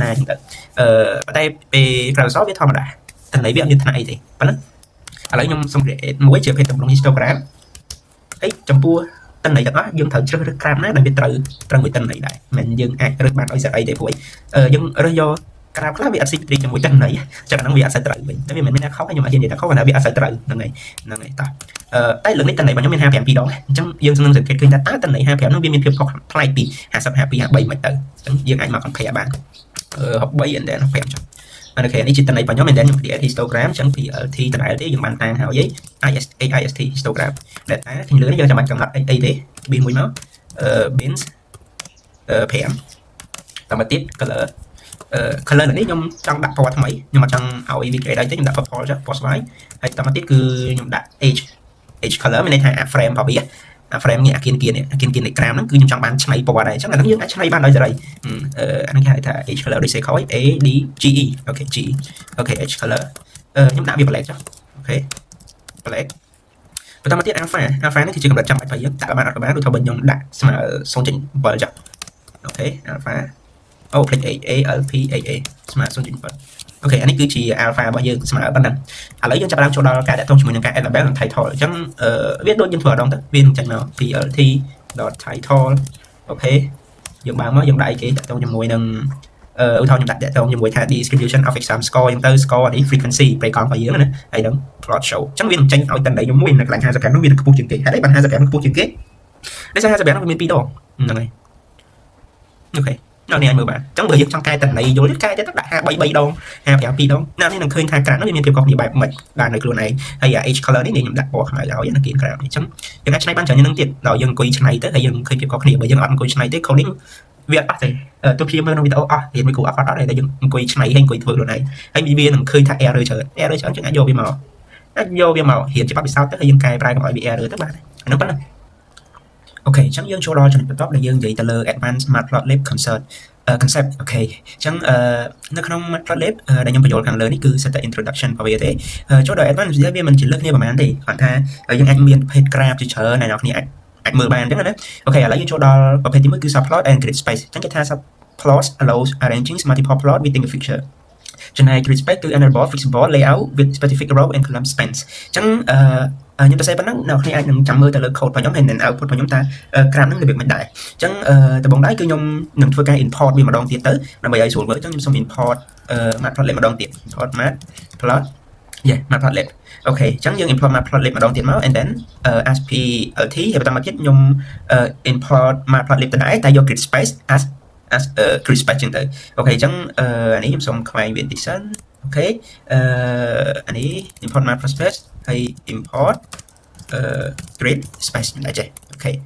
បន្ទាប់ពីបានប៉ុណ្្នឹងហើយគឺយើងគ្រាន់តែអានេះគឺ from បាទ from ក្រោយ from មុខ import ក្រោយអូខេអញ្ចឹងយកទៅយើងបានហើយយើងចេះស្រានសាកមើលទៅវាបានប៉ុណ្ណឹងអូខេអញ្ចឹងវាមិនតាន់ចេញទេយើងត្រូវសេអីបន្ថែមអញ្ចឹងឧទាហរណ៍បើខ្ញុំចង់ដាក់បន្ថែមតាក់ទងជាមួយនឹងខ្ញុំដាក់ fix អូខេ fixture ណាតែយើងទៅសេតែ FIG មកវាពាក្យកាត់ plt.fixture តាមមកទៀតខ្ញុំនឹងដាក់ fix size របស់ខ្ញុំអញ្ចឹងខ្ញុំនឹងបង្ហាញថា fix size ហ្នឹងវាប្រើបានទៅលើអីគេអញ្ចឹង fix size របស់ខ្ញុំគឺខ្ញុំដាក់8ហើយនឹង6អូខេនេះជា fix size របស់ខ្ញុំគឺមាន8និង6តាមមកទៀតយក grid space គឺខ្ញុំតាំងដូច GS grid space ស្មើ grid space grid space យក22មក and បន្តមកទៀត fixture គឺស្មើ fix អូខេអញ្ចឹងបន្ទាប់ពីបានប៉ុណ្្នឹងហើយបើសិនជាយើងយកវាមករ៉ានក៏មិនទាន់ចាញ់អីដែរគឺយើងត្រូវដាក់axis របស់យើងអញ្ចឹងវាថាបើខ្ញុំដាក់axis របស់ខ្ញុំអានេះខ្ញុំដាក់ថា00 01អានេះ1 and ដាក់ទៅដល់នេះមកទៅអូខេអានេះគឺបានប៉ុណ្នេះឧទាហរណ៍បើសិនជាខ្ញុំយកមករ៉ានណាហ្នឹងហើយអញ្ចឹងបើសិនជាយកមករ៉ានយើងបានរូបភាពយើងមកបានប៉ុណ្នេះអូខេបានរូបភាពយើងប៉ុណ្នេះស្រួលមើលណាប៉ុន្តែឧទាហរណ៍បើសិនជាខ្ញុំចង់បន្ថែមទៀតហ្នឹងហើយអញ្ចឹងអានេះយើងអាចពិនិត្យមើលបានថាបើសិនជាយើងដាក់2 graph របស់យើងចេញមកទម្រង់បែបនេះ and then 86បាទ vậy mà mũi dương ảnh mở bán hay tao mà tiết sâu nè sâu mũi này đi and then mũi đi từ cái nhé vì bạn đó là anh cần này những từ là hồn mà tiếp theo bài hai thay cho bữa sinh dương trong bạn buồn rủ dương thường mày nó dương thêm buồn thì nó dương từ xây để nó chạy nhảy đấy này lấy dương ban đi và tay nhung trong đặt cho một bị lừa đấy nên bị lừa này chẳng ra bao nhiêu mấy để cho nhung đặt mình ta bay thì này xí bao nhiêu đặt bay thì chẳng là lấy nhung trong sang chạy thông dùng mũi cho một việc chẳng có mũi mà trong mũi nhung đặt mất xe để chẳng nhưng trong đó chúng đã thay thọ sẽ thay thọ thế ok sẽ thay thọ ok top left top right như thế hay bắt đầu tiếp nhung đừng sạc vô về mà đã nói mới đấy ok bà cha nhỉ và tay nào khi đừng khơi bằng nhà hàng mới cứ bị tròn như này nhỉ thời bị tròn này nhỉ chứ một sân chỉ có nói bị tròn như chẳng á đi dân thử ta xây khâu mũi cứ bây giờ thì đọt type layout về đàn đằng nó and then vô về mà rắn chẳng bây giờ có chính nó bị lên tròn này xa đấy cả nhà là ngày chẳng ta làm ở bênรูปนี้คือยังจังไปหางรูปmiền buồn nàyอย่างไรที่จะยังนำเป็น example นะกูกรามมวยเอาไอ้ที่ใดจังผ่านหานี่ก่อนจะคิดเห็นแต่บอกงี้คือยังจังไปหางแบบนั้นจังทิ้งcái bệnh nào đây trong banรูปmวยđã ở này mà sâu thì bị sâu mวยthì bấy mùi sâu nó bán ta té bởi dươngจังđã tao ở tại bấy nó mùi tao chút bữa sau này trong làm mùi sâu là dương xạ tại ở đấy mùi sâu và mùi sâu trên mặt thành này ok chút bữa sau mùi mà sống mấy này thì ok chút bữa mùi bị ảnh hưởng này ok thì đến trong bài hai nhà lại dươngจังđã mùi đi tới ok nàyเขาดิ้นเรายังสาชีมกายcho cái là tới chừng anh vô bạn sợ này ok ta lỡ anh nắng hơi muối ấy bạn là những chỗ đó cho nên bắt tiếp tại thông chừng mùi nâng pie chart người dân vậy tại thông chừng mùi nâng pie chart vì chia phê crab vùng mũ rồi đấy này mũ chẳng những bạn import nơi bị lừa hỏi trong anh những bạn import thì đặt cho ta mà động nhưng tại cái mùi đặt thành là bờ chắc ok nó không là bờ lắm cứ nhung trong đạm miền category A đến tới category A yes and then anh ấy cứ category B យ៉ាងមកអានេះគឺ category C យ៉ាងមកដែលនេះខ្ញុំសរសេរដាក់ថា category D យ៉ាងមកអញ្ចឹងខ្ញុំមាន category A B C D បន្ទាប់ពីបាន category ចំនួន4ហ្នឹងហើយគឺខ្ញុំចង់កំណត់ទៅលើទំហំខ្ញុំដាក់ size ដូច size តែនេះខ្ញុំថាមានលេខតែអញ្ចឹងដាក់អីក៏អត់តការដែរហ្នឹងយើងអា size មកហើយយើងដាក់មកថាខ្ញុំចង់ដាក់20 30 25មកមានធំខ្លះទូចខ្លះអញ្ចឹងទៅហើយនឹង25មួយទៀតចុះអូខេអញ្ចឹងយើងបានមានតម្រងនៅពីលើហើយយើងមានចំនួនរបស់យើងនៅក្នុង pie chart របស់យើងហើយបន្តមកទៀតខ្ញុំចង់ assign ទៅលើ color អញ្ចឹងខ្ញុំចង់ឲ្យនៅក្នុង block គេថា category A color ខៀវ category B color ក្រហម category C ពណ៌ស្វាយ category D ពណ៌សអញ្ចឹងអាហ្នឹងយើងចង់ដាក់ color ដើម្បីកុំឲ្យវាឲ្យពុនមកជាន់គ្នាប៉ុន្តែបើសិនជាយើងដាក់បានអត់វាបានហើយវាអាចនឹងក្នុង collab វាអាចនឹងចេញឲ្យយើងអូតូហ្មងអញ្ចឹងណាហ្នឹងហើយវាឲ្យយើងមកតែបើយើងស្រឡាញ់ពណ៌ចឹងដាក់ពណ៌ហ្នឹងទៅខ្ញុំដាក់ gold ផងមួយទៀតគឺខ្ញុំដាក់ light blue ចុះអូខេ light blue and ផងមួយទៀតគឺខ្ញុំដាក់ light green តែមកទៀតគឺខ្ញុំដាក់ pink អូខេ pink អូខេបន្ទាប់ពីខ្ញុំដាក់ color របស់ខ្ញុំប៉ុណ្្នឹងហើយខ្ញុំចង់ធ្វើការ export របស់វា yes នៅក្នុងការ export តាក់ទងជាមួយនឹងការ export ហ្នឹងគឺយើងអាចដាក់មកមាន 0.1 អានោះស្អីទៅអ្នកនេះដាក់ទេវាបញ្ហាទេ category យើងមាន4លេខរបស់យើងក៏ត្រូវមាន4ដែរ0អានេះក៏0ដែរអូខេទីទៀតយើងឃើញថាវាមានអីផ្នែកពីកន្លែងហ្នឹងហើយអញ្ចឹងបន្តមកទៀតយើងយកតារាងក៏អត់ចាញ់ដែរអញ្ចឹង pixture picture and then យើងដាក់ fix size ស្មើជាមួយនឹងប្រហែល fix size របស់យើងទីដាក់6អូខេមួយទៀត PLT ឥឡូវក្រាមដែលយើងចង់បានយើងចង់បានអីចង់បាន histogram ផ្នែកអក្សរឬក៏ pie chart ខ្ញុំបានចង់បាន pie chart ជាក្រាមវងមូលចុះក្នុង pie chart ហ្នឹងយើងអាចដាក់ទៅលើតាក់ទងជាមួយនឹង size ទៅលើ label color អញ្ចឹងទៅនេះខ្ញុំដាក់មកហើយ AutoPad ហ្នឹងមានន័យថាក្រាមរបស់ខ្ញុំគឺបើគិតជាភាគរយគឺខ្ញុំយកឲ្យវាតែមួយខ្ទង់ទេនេះផ្សេងអញ្ចឹងណានេះបើយើងដាក់ភាគរយយើងដាក់ភាគរយជាមួយនេះបានអត់បានតែបើយើងដាក់ភាគរយជាមួយនេះគឺវាសម្រាប់តែចេញមកតែវាមានជាប់ភាគរយតែយើងចង់ដាក់ភាគរយយើងថែមភាគរយនៅពីកន្លែងហ្នឹងមួយទៀតមកចេញមកជាប់ភាគរយមួយទៀតហើយ shadow គឺ true okay and start angle គឺ90 degree អញ្ចឹងទីទៀតខ្ញុំនឹងបង្ហាញថាមិនបានយើងដាក់90មិនប៉ុំដាក់អីផ្សេងទៅតែប៉ុន្តែអាហ្នឹងវាដូចជា degree ទេណាចង់បបលប្រហែលក៏បានដែរបញ្ហាទេណាអូខេអញ្ចឹងបន្តមកទៀតគឺយើងប្រើគេមួយទៀត plt.title អូខេអញ្ចឹង title ខ្ញុំចង់ដាក់ pie chart example អីហ្នឹងទៅអូខេហើយaccess ខ្ញុំដូចជាមិនបាច់ទៅជា assign ដាក់ទេ and then plt show អូខេអញ្ចឹងបន្ទាប់ពីយើងបានប៉ុណ្ណឹងហើយអ្នកនេះអាចមើលបានណាហ្នឹងហើយចំណែកតកតងជាមួយនឹងអីផ្សេងទៀតដូចជាខ្ញុំបញ្យល់តកតងនឹងនេះហើយ shadow អញ្ចឹងក្រាបរបស់យើងចេញមកវានឹងមានជាស្មៅដែរអូខេរបៀបមួយដាក់បាត់ត្រូវ 0.1 ហ្នឹងហើយដាក់ 0.1 ដល់ឡើងចាញ់អូខេហ្នឹងហើយអញ្ចឹងឃើញបើ90 degree វាចាញ់បានតាមនេះអូខេចុះបើសិនខ្ញុំដាក់180ដាក់360មកចឹងអ្នកនេះចង់ assign លេខ100ប៉ុន្មានក៏បានដែរដាក់160មកជុំមកខាងនេះវិញចុះបើសិនជាខ្ញុំចង់ដាក់140អញ្ចឹងវាតាមហ្នឹងហើយវាមកខាងនេះវិញអញ្ចឹងអានេះវាមិនបានអានេះអាចមើលបានយកមួយណាមកមើលនេះយកអានេះដាក់ 0.1 នេះមកដែរតែវានៅក្នុង category គេ category A អញ្ចឹងហ្នឹងហើយបានជាហេតុផលដែលខ្ញុំនឹងប្រាប់អ្នកនរគ្នា ទៅលើចំណុចនឹងថាមិនដាក់សូនដូចគេទៅទីខ្ញុំចង់បង្ហាញថា graph ណាដែលខ្ញុំចង់ដកយកឧទាហរណ៍ខ្ញុំចង់ដកយក category A ចុះបើសិនជាអត់ចង់ដាក់អញ្ចឹងចង់ឲ្យវាស្មើគ្នាទាំងអស់នេះដាក់សូននេះទៅដាក់សូននេះទៅវាស្មើគ្នាទាំងអស់ហើយអញ្ចឹងយើងអាចយកមកឆ្នៃកែប្រែធ្វើវាបានអញ្ចឹងវាសាមញ្ញដែរទេអូខេហ្នឹងហើយអញ្ចឹងវាចប់ចំណុចនឹងមួយយើងនឹងបន្តទៅកាន់ចំណុចបន្តទៀត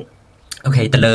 area chart អញ្ចឹងនៅក្នុង area chart គេនិយាយថាជា simple area plot using fill between អញ្ចឹងនៅក្នុងការ plot របស់វាគឺវាអាច fill មែនណាវាអាចផាត់ពណ៌ទៅលើអីគេមួយបានណាអញ្ចឹងតើតើជាមួយនឹងការ import គឺយើងក៏ import ហើយដែរអញ្ចឹងខ្ញុំសូមបញ្ចូល data យកតែម្ដងអញ្ចឹងចំពោះនៅក្នុង data គឺខ្ញុំនឹង assign ថាវាមានម៉ោងហើយនឹង temperature តើតើជាមួយនឹងអាកាសធាតុអញ្ចឹងណាអូខេអញ្ចឹងឧទាហរណ៍ខ្ញុំថា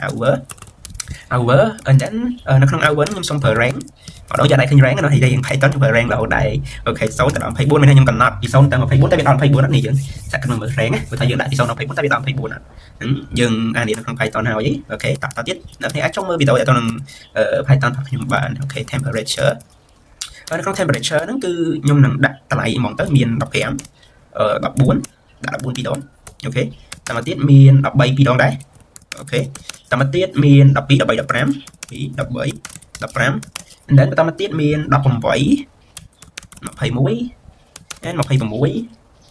ហើយនឹង28ចាហើយច្រើនតិចចុះព្រោះ temperature វាច្រើនហើយមើលទៅតំណែងធំដែរ21 20បាទ18 21 20សុំជិះមើលម្ដងទៀត13 15 18 21 24សិនបាទ24បាទ24នេះបាន26អូខេតាមមក28ហើយបាទ26 28 29 28 26 29 28 26អូខេតាមមកទៀត25 23 21 5 23 21ហើយ20 19 18 20 19 18ហើយ2ទៀត17đến 16អូខេតន័យយើងច្រើនអូខេអញ្ចឹងបានប៉ុណ្្នេះហើយយើងចាប់ផ្ដើមចូលដល់តាក់ទងជាមួយនឹងរូបខ្ញុំ plot រូបណាអូខេអញ្ចឹងខ្ញុំ plot គឺ plt.fixture ក្នុង fixture ហ្នឹងគឺខ្ញុំដាក់ fix size ដែលខ្ញុំត្រូវដាក់ទំហំរបស់វាអូខេ fix size ខ្ញុំអញនឹងដាក់16ចុះអូខេបន្ទាប់ពីខ្ញុំដាក់set fixture size នឹងហើយគឺខ្ញុំចាប់ផ្ដើមចង់ឲ្យវាផាត់រូបរបស់ខ្ញុំណាហ្នឹងហើយព្រោះនៅក្នុង area chart ហ្នឹងគឺយើងផាត់ទៅយើងអាចដឹងថាវានៅក្នុង between ចុះប៉ុណ្ណាអញ្ចឹងឧទាហរណ៍ plt.fill between អូខេនៅក្នុង between ហ្នឹងខ្ញុំដាក់មាន between hour temperature អូខេ and temperature ហ្នឹងគឺអូផ្លេចអីគេ hour គឺមាន s នេះហ្នឹងហើយ temperature របស់ខ្ញុំអត់មាន s ទេអូខេបាទតែប្រគួតដាក់ s មកវាតំណងតិចបាទចឹងនេះ s ដែរមកអូខេ temperature and then zone ពី zone ទៅ color ខ្ញុំដាក់អីគេអាសាញពណ៌ដាក់រៀង sky blue ណាតែអត់ទូច sky blue អូខេsky blue ហើយ alpha ដែលជាកម្រិតចាំបាច់នេះយើងចង់ដាក់ក៏បានតែជាទូទៅយើងដាក់ទៅថាបើខ្ញុំលើកនេះអត់ដឹងដាក់ 0.5 ហើយឡើយខ្ញុំប្រើ 0.4 ទៅ 0.4 ទៅអូខេ and then គឺខ្ញុំចង់ add label ចូលក្នុង label របស់វាគឺ label របស់ខ្ញុំគឺខ្ញុំដាក់ឈ្មោះថា temperature អូខេទីគឺជាការផ្លាប់របស់ខ្ញុំមិនទាន់ចាញ់អីកើតទេព្រោះមិនទាន់ឲ្យវា PLT show ទេអញ្ចឹងបន្ទាប់ពី label នេះហើយតើតើជាមួយដាក់រូបនៅខាងលើនេះអស់ហើយបើសិនជាខ្ញុំយកវាមក plot ណាអ្នកនឹងមើលឃើញនេះទី PLT.show ចង់ឲ្យមើលប៉ុណ្នេះសិនតែវាមានអីកើតឡើងអត់អូខេបាទអត់ទាន់ចាញ់ខ្ញុំមានកន្លែងណាមួយ error ហើយមកឃើញកំហុស PLT.show នេះអត់ដាក់វងចប់ឲ្យគេវា run មិនទៅកើត and បន្តមកទៀត between ខ្ញុំទៅសេវា between cox w អញ្ចឹងវាមិនដឹងថា between នឹងអីអូខេអញ្ចឹងយើង run ដងទៀតនៅតែ error អញ្ចឹងដោយសារយើងភ្លេចមួយទៀតហើយអូខេហើយបន្តមកទៀតគឺយើងមើល alpha របស់យើងដូចជាអត់ត្រូវទេ alpha alp 8a yes ផ្លេចអានឹងមួយទៀតអញ្ចឹង run ទៅវាចាញ់អូខេឃើញហ្នឹងហើយអញ្ចឹងយើងអាចមើលទៅលើអាកន្លែងនេះបានតែអត់ទាន់ចាញ់មានតកតងជាមួយនឹង title មាន label ហើយនឹង y label ឈ្មោះវាទេដោយសារយើងមិនទាន់បានដាក់អញ្ចឹងគាត់តែឲ្យបង្ហាញប៉ុណ្នេះសិនណាហ្នឹងហើយអញ្ចឹងឥឡូវបន្តមកទៀតចូលដល់ការ add របស់យើងបាទអញ្ចឹងខ្ញុំនឹង add ដាក់មានដូចជា hour មានអីចឹងមកឥឡូវយើងដាក់អាសាញមក plt.title មុនចុះនៅក្នុង title ហ្នឹងគឺខ្ញុំដាក់ថា temperature over time អីចឹងទៅអូខេដាក់មកអូខេ Engineer Legend វាអាសាញឲ្យស្រាប់អូខេអញ្ចឹងលើកនេះយើងនឹងមានតកតងជាមួយនឹង title x label ហើយនឹង y label ឲ្យយើងមើលហើយអូខេនេះមកហើយវានឹងឲ្យ temperature យើងបែបនេះនៅក្នុងមួយនេះបាទក្នុងមួយនេះហើយនឹង temperature line ដែលវានឹងឲ្យយើងមើលខាងនេះអញ្ចឹងវាស្រួលហ្នឹងគឺតកតងជាមួយនឹង graph ទៅលើ area chart របស់យើងប៉ុន្តែក្នុង area chart ហ្នឹងគឺយើងត្រូវតែដាក់ between អញ្ចឹងយើងអាច compare មួយណាបានទេហើយទៅសេត្រូវបើយ៉ាត់ខុសដូចមិញហ្នឹង alpha pick a ហ្នឹងវាចាប់អត់ស្គាល់ទេហើយ between មាន double e អូខេអញ្ចឹងហ្នឹងធម្មតាដែលយើងទៅសេយើងអាច check មើលបានតែយើងមាន AI ស្រាប់ទៀតវានឹងជួយ fix យើងប៉ុន្តែខ្ញុំព្យាយាមយល់ពី concept នឹង code នឹងដែរថាដាក់អញ្ចឹងដើម្បីអីវាមានអត្ថន័យថាមិនអីយើងទៅ ok đi đọc một chứ mình đây tha x miền đọc y cái miền một mũi chứ nên chẳng miền này chẳng này nó về bạn nâng ok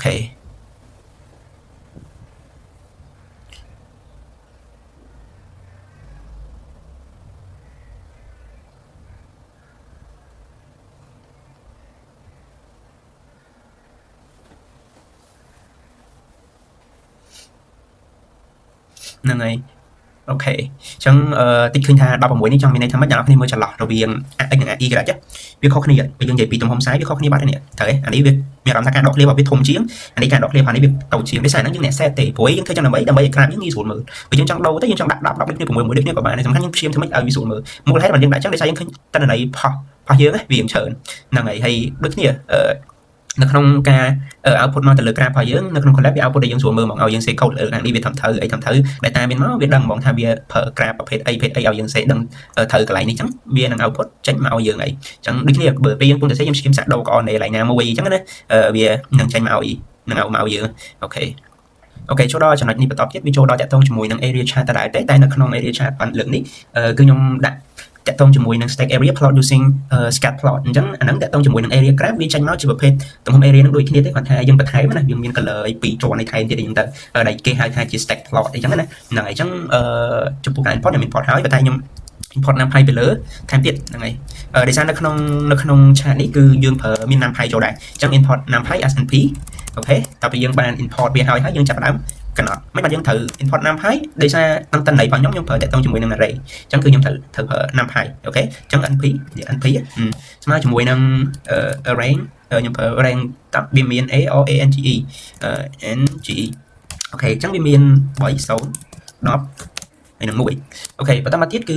nhóm đặt y gạch mũi trong nó y gạch mũi vào nhóm cứ nhóm đặt ao bia smile cho mũi x để được smile ca chẳng là y gạch phí nhóm đặt bia ao smile cho mũi x phải con phí x power thú là này và ta mà tiết y gạch 7 nhóm đặt bia hình thôn tí tới x power một chục hàm phải con ba cái này và ta bị ban năng thấy cứ nhóm chặt đang tẹt trong cho mũi năng feature hay năng scat plot để nhóm năng dạy năng tha vía năng copy area viên năng copy gram cái thằng muốn bị mày trong cái thôi nhóm ở thì mà đó feature chẳng không fix cứ nhung thử cầm nạt fix size và viết ha doประมาณ chất lượngนี้thôi nhung sang do với năng bộ mũi ok vậy lấy số tay việc mình chỉ bằng hàng năng thì nè dùng sử dụng đầu luôn này tới chẳng đang thấy không này mấy năng bạn trả lại màu nghi vô lại ok sketch plot trong nhung miền x and then y mũi and then y phí and then y 7 và and then nhung thử trong đại là bé trong là bé nó nhưng mà sai đặt tha chỉ phết list cho and then nhung put like linear ok mình linear rồi còn linear đó ok and quadratic ok quadratic miền edit subx ok ta bắt tiếp nhung đặt một trăm bài vào nhóm cái alpha đó lớn đi alpha vào nhóm cứ đặt xong chuẩn bị bài sẽ rồi nè ok và ta bị đã bằng hay toàn tranh ấy trái tế của toàn ở việc thì nó show thế mà tại dương chọn là sáng trong bị thay đổi chẳng thể là dương đã tế thay thay là dương nó ok và stack area này x là bên đặt x axis y axis legends ok legend thì tiếp nhung nâng bài hàng tha viên thằng miền ấy play tại trong legend nó nhung anh đầu tiên tăng bàn tiền nè ok dùng ở LC mấy trong bàn được cả nè thằng lượt thằng Swain thằng lượt thằng Snam để chẳng đây là đây tới ok dùng từ tại vì tranh mạo dân đội kia thì là này ok chẳng dùng thời đôi trò đồ nó tới vì tranh với tranh cờ dân mơ thì cho bữa sinh gì nhung trọng đặt đôi chỉ dân biển ở LC hay ở LC rồi dân sai nó dân đặt tha upper left ok trong biết là tới đôi cái thì ok còn tại vì tới càng lớn tí và bây giờ mình chỉ không đi nuôi tệ và đặt và nó bạn nói là bạn ok dừng chọn đặt thay mất ok và thao thôi nhưng mà áp hơn lại play cho biết ta kháng đẳng trong bên này theo bởi dân đắt viên là một đội dân ấu ô tàu bắn và trong chuyện tới collab với chui dân bạn chẳng mấy ta collab thì xong bây giờ VS Code có việc thử ở dân bạn đấy ta thay chẳng mà sai đăng đấy từ VS Code này cả tầm rộng code ní cái phần Jupyter này chắc nào này anh mơ bạn việc sang dân số mượn ok chẳng anh cái hai tại tông cho muốn sketch plot và sketch plot như anh mượn thế này chẳng can lại vào việc và tao mới tiếp cho đó donut chat chẳng tại tông cho muốn donut chat nó bị mệt và donut chat này cả biết tầm rộng có biết cư chỉ vào phê donut bia chỉ điểm pie chat tại vì mày pie chat để viêm vùng mô đi thế này chẳng của cái import hai cái đấy thế cứ sống đại châu cho mà đồng chẳng nhầm đại là bé đang là và nhóm nó miền đôi chỉ category A cho mà tiếp nhóm miền category B mà tiếp nhóm miền category C mà tiếp nhóm miền category D cho nhóm miền category cho nôn 4 hay là mà tiếp nhóm mà sai chỗ cho nó không sai vào nhóm nhưng đã tham miền buồn này đất pay PM sam PM pay PM sam pay PM sam PM 20 ok បាទអញ្ចឹងវានឹងគិតឲ្យខ្ញុំទៅជា percentage ឬក៏ proportion នៃខ្ញុំអញ្ចឹងតែ color ដាក់អីក៏បានដែររៀងប្លែកទៅមាន light blue light green pink អញ្ចឹងទៅអូខេបន្ទាប់ពីបានដាក់ប៉ុណ្្នឹងហើយគឺខ្ញុំចូលដល់ការ plot ណាជា data ខ្ញុំចង់ set ហើយអញ្ចឹងយើងចាប់ដាក់ plot អូខេអញ្ចឹងយើង plot យើងដាក់មកធម្មតាទេមាន feature ហើយទម្រង់របស់យើងវានៅក្នុង pie chart ដូចគ្នាទេវានៅក្នុង pie ទេប៉ុន្តែវានឹងចេញមកជាប្រភេទទម្រង់ donut កន្លែងមិនបានអញ្ចឹងយើងប្រើ pie ណាតិចខ្ញុំនឹង compare ឲ្យមើលណាអូខេនេះគឺអូមាន shadow ទៀតនេះខ្ញុំអត់ចង់ដាក់ shadow ទេអូខេ and then ក៏ទីគឺខ្ញុំយកមកខ្ទង់ណាខ្ញុំសេមួយចេះខ្ញុំយកមកខ្ទង់អូខេឥឡូវខ្ញុំប្រើ start អីគេ start angle អូខេអញ្ចឹងនៅក្នុង start angle នេះខ្ញុំចង់បានមុំមកលើក្រេយក140អាយ៉ាលេខអីគេនេះយើងលេខអីគេបាទលេខវាចុះទៀតមកអូខេបន្ទាប់ពីខ្ញុំចង់បានមុំ140ហើយតាមមកទៀតខ្ញុំកំណត់ទំហំរបស់វាខ្ញុំយក fix prompt នេះអូខេជា x color អូខេតែលើនេះខ្ញុំមិនចង់ដាក់កំណត់ color ឬក៏កំណត់អីទេដាក់តែប៉ុណ្្នេះមកបានណាអូខេខ្ញុំដាក់ថា width របស់ខ្ញុំនេះខ្ញុំដាក់ 0.3 កុំធំពេកបាទហ្នឹងទៅដល់ភាពដូរលេខចឹងណាយើងនឹង stream ស្វែងយល់ថាអានោះវាចេញមកពីណាអញ្ចឹងទៅអូខេបន្តមកទៀតគឺខ្ញុំ assign ទៅលើ plt.title អូខេនៅក្នុង plt.title ហ្នឹងខ្ញុំដាក់ថា donut chart example and show អូខេបន្ទាប់ពីយើងបានប៉ុណ្ណឹងអស់ហើយយើង assign របស់វាអស់ហើយបាទអញ្ចឹងវានឹងរត់ឲ្យយើងមកដូចផ្សាយវានឹងរត់ឲ្យយើងកំណត់ឲ្យយើងមកស្រួលមើលថាបើយើងចង់កំណត់ខ្លួនឯងក៏យើងថែមទៅសេបន្ថែមខ្លួនឯងណាហ្នឹងហើយ color យើងចង់កំណត់យើងវាឲ្យយើងធ្វើខ្លួនឯងមកក៏បានដែរតែជាទូទៅយើងចេះចង់បានពណ៌ដែលយើងចង់បានអញ្ចឹង assign ពណ៌ដែលយើងចង់បានមកតាមហ្នឹងបើយើងអត់ assign ទេវា assign យើងអូតូមកអញ្ចឹងណាហ្នឹងហើយដល់នេះសួរថាខ្ញុំបានដាក់ពណ៌ខ្ញុំមានបានដាក់ពណ៌ទេវាចេញឲ្យខ្ញុំមកអាហ្នឹងវាអញ្ចឹងបាទអញ្ចឹងយើងចង់ដាក់យើងដាក់ខ្លួនឯងអូខេអញ្ចឹងវាចេញឲ្យ graph របស់ខ្ញុំមានបាទហ្នឹងហើយភាគរយគឺវាគិតឲ្យយើងស្រាប់តែម្ដងណាហ្នឹងហើយគិតឲ្យយើងហើយអស់ហើយអញ្ចឹងវាស្រួលផងប៉ុណ្ណឹងហើយយកគាត់វាទៅមកខ្ទង់ទេចង់យក2ខ្ទង់អ្នកនរដាក់នេះ2អញ្ចឹងទៅ3ខ្ទង់ដាក់3អញ្ចឹងណាស្អាតដូចយើងនេះអូខេហើយ 0.3 ខ្ញុំវាដក clear 0.3 ស្មើទៅលើកន្លែងហ្នឹងប៉ុន្តែវានឹងចេញឲ្យយើងឲ្យថាលេខច្រើនវាចេញច្រើនឲ្យយើងហ្នឹងណាហ្នឹងហើយវាចេញច្រើនឲ្យយើងអូខេចុះនេះបើខ្ញុំអត់ចង់ដាក់ 0.3 ខ្ញុំដាក់1ចុះមានន័យថាឡើង coding ដល់យើងព្រាមដូរអញ្ចឹងទៅវាមានឃើញអីប្លែកអូចេញមកតម្រងចេះដូចជាគេវិញដូច pie chart ណាហ្នឹងហើយអញ្ចឹងដាក់ 0.3 អូខេហ្នឹងវាស៊ីសុងគឺយើងព្រាមដូរវាច្រើនដងព្រាមដូរវាច្រើនដងអញ្ចឹងទៅបានតម្រងអញ្ចឹងហ៎អានេះខ្ញុំដូរដាក់8វិញទៅវាមានអីកើតឡើងវានៅអាហ្នឹងដែរហ្នឹងហើយចឹងហ្នឹងគឺទៀងធំយើងមុំនេះចឹងទៅអញ្ចឹងដូចគ្នាពេលរៀនកូដខ្ញុំនៅតែច្រាព្រាមដូរកុំមើលទៅវីដេអូហើយប៉ុណ្ណឹងចប់យើងអាចបញ្យល់បានទាំងអស់ច្រើនអង្គុយដូរទៅវាស៊ីនីតិដែរអាប់ឡូតរៀងយូរតែព្យាយាម detail ដូចគ្នាអញ្ចឹងអ្នកនរអាចយក coding មកមើលទៅភាគច្រើន code ខ្ញុំធ្វើគឺខ្ញុំអាប់ឡូតនៅក្នុងតារាអញ្ចឹងអ្នកនរអាចទាញយក code ខ្ញុំមក run ទៅហើយព្យាយាមដូរតាមដែលធ្វើបានហ្នឹងហើយអូខេអាហ្នឹងមានប៉ុណ្ណឹងអូខេតោះឥឡូវយើងចូលដល់បន្តមកទៀតទៅលើ head map chart អញ្ចឹង head map chart ហ្នឹងគឺខ្ញុំបានឲ្យតាក់ទងជាមួយនឹងអត្ថន័យរបស់វាដែរ head map chart គឺ we can use in show for 2D visualization អញ្ចឹងអានេះវាតាក់ទងជាមួយនឹង2D បាទ 2D យកអនឡាញយើងមើលទៅដូច 3D អញ្ចឹងតែ 2D ទេអញ្ចឹងវាមិនដែរឥឡូវយើងបានមកផ្នែកទៀតទេអញ្ចឹងណាំផ្នែកគឺខ្ញុំបាន import ហើយខ្ញុំមាន data ស្មើខ្ញុំប្រើ np np វាគិតជាគេ array ហ្នឹងហើយចុះបើសិនជា panda គិតជាគេជា data frame and then series អូខេអានឹងយើងត្រូវញែកអាចដាច់ ran អូខេ ran ដូចខ្ញុំយក10 random ហ្នឹងហើយអូខេ plt.mshow បាទ nearest អីចឹងទៅនេះអូខេ label គឺខ្ញុំដាក់ថាឈ្មោះវាដោយ value and then title គឺខ្ញុំដាក់ឈ្មោះថា head map example and show អញ្ចឹងយើងនឹងឃើញថា graph របស់ head map chart ហ្នឹងវាមិនទៅវាចេះឃើញទេ color ចេញឲ្យមកខ្ញុំដាក់ hot អូខេចាំខ្ញុំចង់ដាក់ hot ខ្ញុំចង់ដាក់គេថ្មីមួយដាក់v read v yes read this អូខេវាចេញអីគេអត់ចេញនេះវាសារ error ខុសផ្នែកណាមួយVIDI អូអានេះ I មួយទៀតនេះ yes ចាញ់នេះអូខេ color យើងដូរពណ៌ណាហ្នឹងហើយអូខេ cmap ហ្នឹងសម្រាប់ទៅលើអា graph របស់វាណាហ្នឹងហើយ chart map របស់វាហ្នឹងអូខេអញ្ចឹងខ្ញុំដូរមិនតិចទៅដាក់ hot យើងក្តៅតិចអូខេអញ្ចឹង color វាចាញ់ឲ្យប្រភេទចាស់នេះដូចជា temperature យើងវាស់មើលណាហ្នឹងហើយអញ្ចឹង graph ទាំងអស់វាយកប្រើការតាមតម្រូវការនៃការងាររបស់យើង graph នេះថាវាយកប្រើនៅក្នុងតន័យមួយចំនួនគឺគាត់បានទេគឺមើលអត់យល់ថាហ្នឹងហើយវាច្រើនយើងប្រើតែប្រភេទ graph តម្រងចេះ graph page ចេះក៏ប្រើតែទៅជាមួយព្យាករណ៍ទៅនិយមអញ្ចឹងទៅវាមានតែតាមហ្នឹងទៅនិយមគេប្រើចេះអញ្ចឹងទៅវា depend ទៅលើ user ណាដូចកម្ដៅវាអាចដែរនេះហ្នឹងហើយអញ្ចឹងវា depend តាមនឹងដែរតែព្យាយាមមើលឲ្យពី output graph ព្យាយាមបង្ហាញថាវាមានន័យថាម៉េចអញ្ចឹងទៅហ្នឹងវាជារឿងបន្ថែមទៀតចូលដល់ time series chart នៅក្នុង time series chart មានន័យថាវាជា graph មួយដែលតាក់ទងជាមួយនឹងពេលវេលាអញ្ចឹងពេលវេលាវាអាចជាប្រភេទថ្ងៃជាប្រភេទអីចឹងណាហ្នឹងហើយឥឡូវបែបម៉េចឥឡូវថាខ្ញុំមាន data មួយ just ខ្ញុំមាន data ថ្ងៃរបស់ខ្ញុំលើកនេះខ្ញុំប្រើ PD ប្រើ panda អញ្ចឹងខ្ញុំត្រូវ import panda សិនទៀតអត់មក import ទេមែនទេបាទ import pandas as PD អូខេខ្ញុំបាន import ហើយអញ្ចឹងខ្ញុំថែមតែអញ្ចឹងលើនេះខ្ញុំប្រើ Panda បាទមិនបានខ្ញុំប្រើ Panda ដោយសារតន័យរបស់ខ្ញុំហ្នឹងវាមានលេខផងវាមានអក្សរផងអញ្ចឹងមិនអានោះខ្ញុំប្រើ NumPy ដោយសារតន័យខ្ញុំយកមកប្រើហ្នឹងគឺលេខទាំងអស់ប៉ុណ្ណឹងញ៉ៃចៃដាច់អូខេកុំឲ្យថាម្ដងប្រើ Panda ម្ដងប្រើ PD តែអ្នកទៅស្អីអត់ទេអាហ្នឹងយើងប្រើយើងមើលតម្រូវការរបស់យើងណាអូខេ PD មក dot ខ្ញុំមាន date and then ខ្ញុំប្រើ range នៅក្នុង range ហ្នឹងខ្ញុំឲ្យវាមានកំណត់ពី2022ខែ1 2សេជាប់នេះហ្មងណា22 0101អូខេ and then គឺខ្ញុំដាក់ period អូខេ period 10 ចុះអូខេ and then ទៅលើ value ខ្ញុំអត់ចង់ឲ្យវា random ទេខ្ញុំចង់ set ខ្លួនឯងអញ្ចឹងអាហ្នឹងយើងឲ្យវា random គឺវា random បានណាវាធម្មតាទេអញ្ចឹងឥឡូវខ្ញុំចង់ set ខ្លួនឯងមាន1 3សុំតន A អូខេ1 3 5 7 9 5 7 9តាមទៀត11 13 15 17 19អូខេតែពីបានប៉ុណ្្នឹងហើយគឺយើងប្រើ PRT .plot ហើយយើងដាក់ date បញ្ចូលបាទដាក់ date បញ្ចូលមក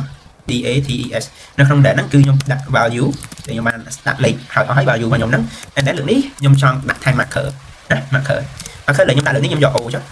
អូខេខ្ញុំយក O អូខេតោះអញ្ចឹងបន្ទាប់ពីបានដាក់ហើយអស់ហើយយើងចង់ឲ្យវា PRT.GCF មកឲ្យវាអូតូមកឲ្យយើងហ្នឹងទៅវាអូតូ extend ឲ្យយើងណាហ្នឹងហើយតែខ្ញុំសាញចិត្តទៅសេឲ្យមួយអូតូ FMT ទៅលើ extend បាទហើយគឺខ្ញុំ title ក្នុង title ហ្នឹងគឺខ្ញុំដាក់ដោយ time series data អញ្ចឹងមកអូខេ and then PRT យើងអាចដាក់ data អីអញ្ចឹងមក x label y label គឺយើងអាសាញដាក់ថាជា value អញ្ចឹងមកបន្តមកទៀតគឺ show អស់យើងរ៉ាំនេះ frame របស់យើងណាថ្ងៃខ្ញុំឃើញនេះចឹងអ្នកខ្ញុំមើលដែលខ្ញុំដាក់តែប៉ុណ្្នេះនេះខ្ញុំអាសាញ rank របស់វានៅចន្លោះប៉ុណ្ណឹងហើយដល់ថ្ងៃទី19បាទចន្លោះវា value របស់ខ្ញុំ19ខ្ញុំវាឡើងឃើញឡើង19នេះហ្នឹងហើយអូខេហើយអ្នកនេះមើលដែរនេះ2022ខែ1ថ្ងៃ1 2022ខែ1ថ្ងៃ1គឺវាទៅរហូតដល់អត់តន័យរបស់ខ្ញុំណាឥឡូវយើងមើលតន័យរបស់យើងដល់19អញ្ចឹងបើយើងរាប់តាមដែលយើងវិភាគមើលទៅមានប្រហែល1 2 3 4 5 6 7 8 9 10អញ្ចឹងទៅបាទ1 2 3 4 5 6 7 8 9 10អញ្ចឹងឲ្យយើងមកស្អាតតែម្ដងណាអញ្ចឹងខ្ញុំសេចប់គ្នាអញ្ចឹងមានន័យថាខ្ញុំវាទៅដល់ value ដែលខ្ញុំដាក់នេះខ្ញុំដាក់ value ធម្មតាវាដល់តាមហ្នឹងហើយអញ្ចឹងវាសុខភាពដល់មានតែយើងរាប់ពីឆ្នាំណាទៅគេញ៉ាំវាអត់ចាំយើងត្រូវឃើញសរសេរទេយើងគ្រាន់តែ rank ឲ្យវាទៅវាទៅហើយ rank នេះខ្ញុំបានបញ្ចូលក្នុង Python នេះខ្ញុំរៃក្នុង VS Code រួចរាល់ហើយហ្នឹងមកឃើញខ្ញុំបញ្ចូលហើយណាយើងចង់ដាក់សយលើនេះដាក់ V ចុះដាក់ V វាចេញតម្រងនេះព្រួយណាឃើញអញ្ចឹងដាក់ color អ្នកនេះលេង color លេងអីចឹងណាស្រេចលើទាំងអស់គ្នាទេណាហ្នឹងហើយអូខេបើយើងដាក់វាចេញឲ្យយើងមកហើយវាចេញមកយើងស្អាតមកណាយើងជា page time series នេះហ្នឹងជា page graph របស់វាណាហ្នឹងហើយ PRT GCF អូខេវាចេញ date ចឹងមក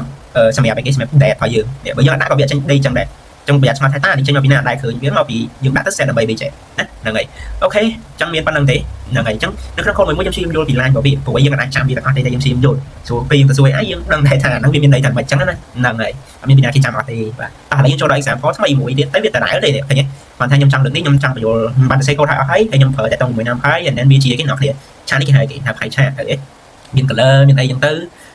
label category យកគាត់មានតែខ្ទង់ទេបាទប៉ុណ្ណឹង5ធម្មតាចាញ់អូខេបាទចាញ់បាទតែបន្តមកទៀតខ្ញុំចង់ដកនេះខ្ញុំចង់ build ប្រហែលដូចគេហើយទៅតែខ្ញុំអត់ចង់ build អត់មានបានដាក់ start angle អីទេខ្ញុំចង់ដកអាណាមួយចេញ0.1នោះគ្នាឃើញយើងដាក់0.1អត់ដល់ដាក់នៅខាងមុខតែអញ្ចឹងនេះដាក់ខាងក្រោយយើងវាដកអានឹងមកតិចមកវាអត់ចង់ដាក់វាជាប់នេះយើងដាក់0.0ទៅវាជាប់នេះបាទតែនេះអត់ដាក់វាទៅឲ្យយើងអូតូបងអញ្ចឹងយើងដាក់ណាបើយើងចង់ដកអាឡៃណាមួយចេញយើងដកពីយើងដាក់នេះ0.1មួយទៀតមកវាដកអាផុសអាណាចេញយើងគ្រាន់1 2 3 4នេះ1 2 1 2 3 4នេះទៅនេះយើងមើលទៅលើ depend ទៅលើអានេះយើងដាក់នេះណាហ្នឹងហើយអាហ្នឹងវាមានប៉ុណ្ណឹងអូខេអញ្ចឹងបើសិនជាយើងបានទៅបាទចេញមកហើយតែឥឡូវតាមទៀតយើងចង់ប្រើ shadow ហើយចង់ឲ្យវា vill នេះលើកនេះខ្ញុំចង់ឲ្យ vill 90 degree បាទអញ្ចឹង vill 90 degree អញ្ចឹងវាតែបុកដដែលទេព្រោះខ្ញុំអាសាញទៅដកអានេះដកអា 0.1 នេះ 0.1 ខ្ញុំផុសបុកអូខេតែលើកនេះចង់ឲ្យ vill ដក90 degree អញ្ចឹងវានៅតែ vill ចូលឡើងហ្នឹងដែរវាដកចេញវិញហើយខ្ញុំដាក់ shadow ដែរណាខ្ញុំដាក់ shadow អញ្ចឹងឃើញវានៅតែដដែលហ្នឹងហើយអញ្ចឹងដាក់180ក៏បានដែរនេះចង់ដាក់180មក180បាទvill មកខាងនេះឃើញអូខេ90បាទអញ្ចឹងយើងកំណត់តន័យច្បាស់ហ្នឹងហើយវាបានអូខេនេះតើតងជាមួយនឹងស្កាត់ចាំតែតោះជាមួយនឹង subplot ដែលខ្ញុំបញ្យល់ដំបូងគេមិញហ្នឹងវាធម្មតាទេអានេះខ្ញុំប្រើ enroll and column ណាបើយើងចង់ដាក់2ក៏បានដែរណាគេវានឹងអូតូដឹងឲ្យយើងស្គាល់មកយើងចង់បង្ហាញថាអាហ្នឹងវាបានមកពីអីអញ្ចឹងបើសិនជាយើងរ៉ានទៅវាមាន4នេះខ្ញុំដាក់2ណាអញ្ចឹងបើយើងដាក់3ដល់នេះគាត់ថាវាមានម៉ាបាទមាន9 3 × 3 ស្មើ9ណាអូខេយើងដាក់2បានណាអូខេតាបានហើយបាទ បន្តមកទៀតយើងចាប់ដើមគូររូបនៅក្នុងរូបទី1ដងខ្ញុំអត់បានគូររូបទេណាលើកនេះខ្ញុំគូររូបហើយអញ្ចឹងបើសិនជាខ្ញុំគូររូបនៅក្នុងរូបទី1នេះកន្លែងគូររូបរបស់ខ្ញុំអ្នកនរគ្នាមើលអញ្ចឹងអានេះជាសម័យកាលរបស់ខ្ញុំដាក់ X-ray ខ្ញុំបាន set នៅក្នុងនេះដាក់ X-ray color ខ្ញុំបាន color ពណ៌ខៀវអញ្ចឹងវានឹងគូររូបនៅក្នុងសម័យកាល X សំទោសមិន X-ray ទេគឺ 2X បាទវាដល់មានការមានតែបានវា power អញ្ចឹង 2X អញ្ចឹងមានន័យថាម៉េចមានន័យថាវានឹងគូរឲ្យខ្ញុំបានតែម្ដងអូខេហើយយើងដាក់ color មកយើងចង់អត់ដាក់ក៏បានដែរបើអត់ដាក់ color វានឹងចាញ់ឲ្យយើងអូតូកំពណ៌ដែលវាដាក់ឲ្យយើងស្រាប់ណាអានេះយើងមានតន័យរបស់យើងស្រាប់ហើយអញ្ចឹងហើយអូខេតមកទៀតខ្ញុំចង់គូរនៅរូបទី2តែណាខ្ញុំ check មើលអននេះរូបទី1គឺមែន00ហើយអននេះរូបទី2មែន01តែនេះលើនេះ X-ray អូខេអញ្ចឹងវានឹងចាញ់មកខ្ញុំដូចគ្នាហើយខ្ញុំដាក់ color blue រូបទី3ចង់គូរនេះម្ដងអាហ្នឹងមែនវិញ10អូខេ color ខ្ញុំដាក់ green តែគឺវាជន់នេះឯងទីទៀតខ្ញុំនឹង fix ឲ្យអ្នកទាំងមើលតែខ្ញុំបានបញ្ហាមិនហើយណាតាដើម្បីដក clear បានយើងប្រើអីគេអា layout វាហ្នឹងហើយអូខេ and then រូបទី4គឺអីគេ11អូខេបកតែវាជន់នេះអញ្ចឹងឥឡូវខ្ញុំយកវាមកមិចចូលគ្នាមកមិច crash ចូលគ្នាអញ្ចឹងយើងយកនេះវាមកដាក់ចូលគ្នាមកក្រឹបរួចរាល់ and then កុំឲ្យវាជន់គ្នាអញ្ចឹងយើងប្រើអីគេ prt.tile layout បាទចប់ចឹងនៅក្នុងវីដេអូហ្នឹងគឺយើងបានបញ្ចប់តាមហ្នឹងហើយខ្ញុំទៅអ្នកនរគ្នាអាចចូល check មើលនៅក្នុង Drive ខ្ញុំបាន upload នៅក្នុង description ហ្នឹងចូលមើលទៅហើយទាញយកទៅមិនថានៅក្នុង NumPy នៅក្នុង Pandas ឬនៅក្នុងនៅក្នុង Matplotlib ទេអ្នកនរគ្នាអាចចូលមើលបានដោយសារខ្ញុំបាន upload ចូលនៅក្នុង Drive របស់ខ្ញុំហើយជា Pocolab ហ្មងតែតាមវីដេអូមួយទៅវីដេអូ NumPy មាន code pop នឹងដែរវីដេអូ Pandas ក៏មាន code នឹងដែរវីដេអូ introduction ទៅ Matplotlib ក៏មានដែរអញ្ចឹងខ្ញុំបាន upload នៅក្នុង description ហើយអ្នកនរគ្នាគាត់ទៅយកទៅទាញចូលទៅហើយអាចថាព្យាយាមចូលមកដូរកែកុនអីចឹងទៅណាហ្នឹងហើយព្យាយាមយល់ហើយអាចចូលមើលវីដេអូផ្សេងៗដែល YouTuber គេធ្វើទៀតទៅអ្នកនរគ្នានឹងអាចស្វែងយល់បានច្រើនបាទអញ្ចឹងវីដេអូរបស់ខ្ញុំមានប៉ុណ្្នឹងទេអរគុណច្រើន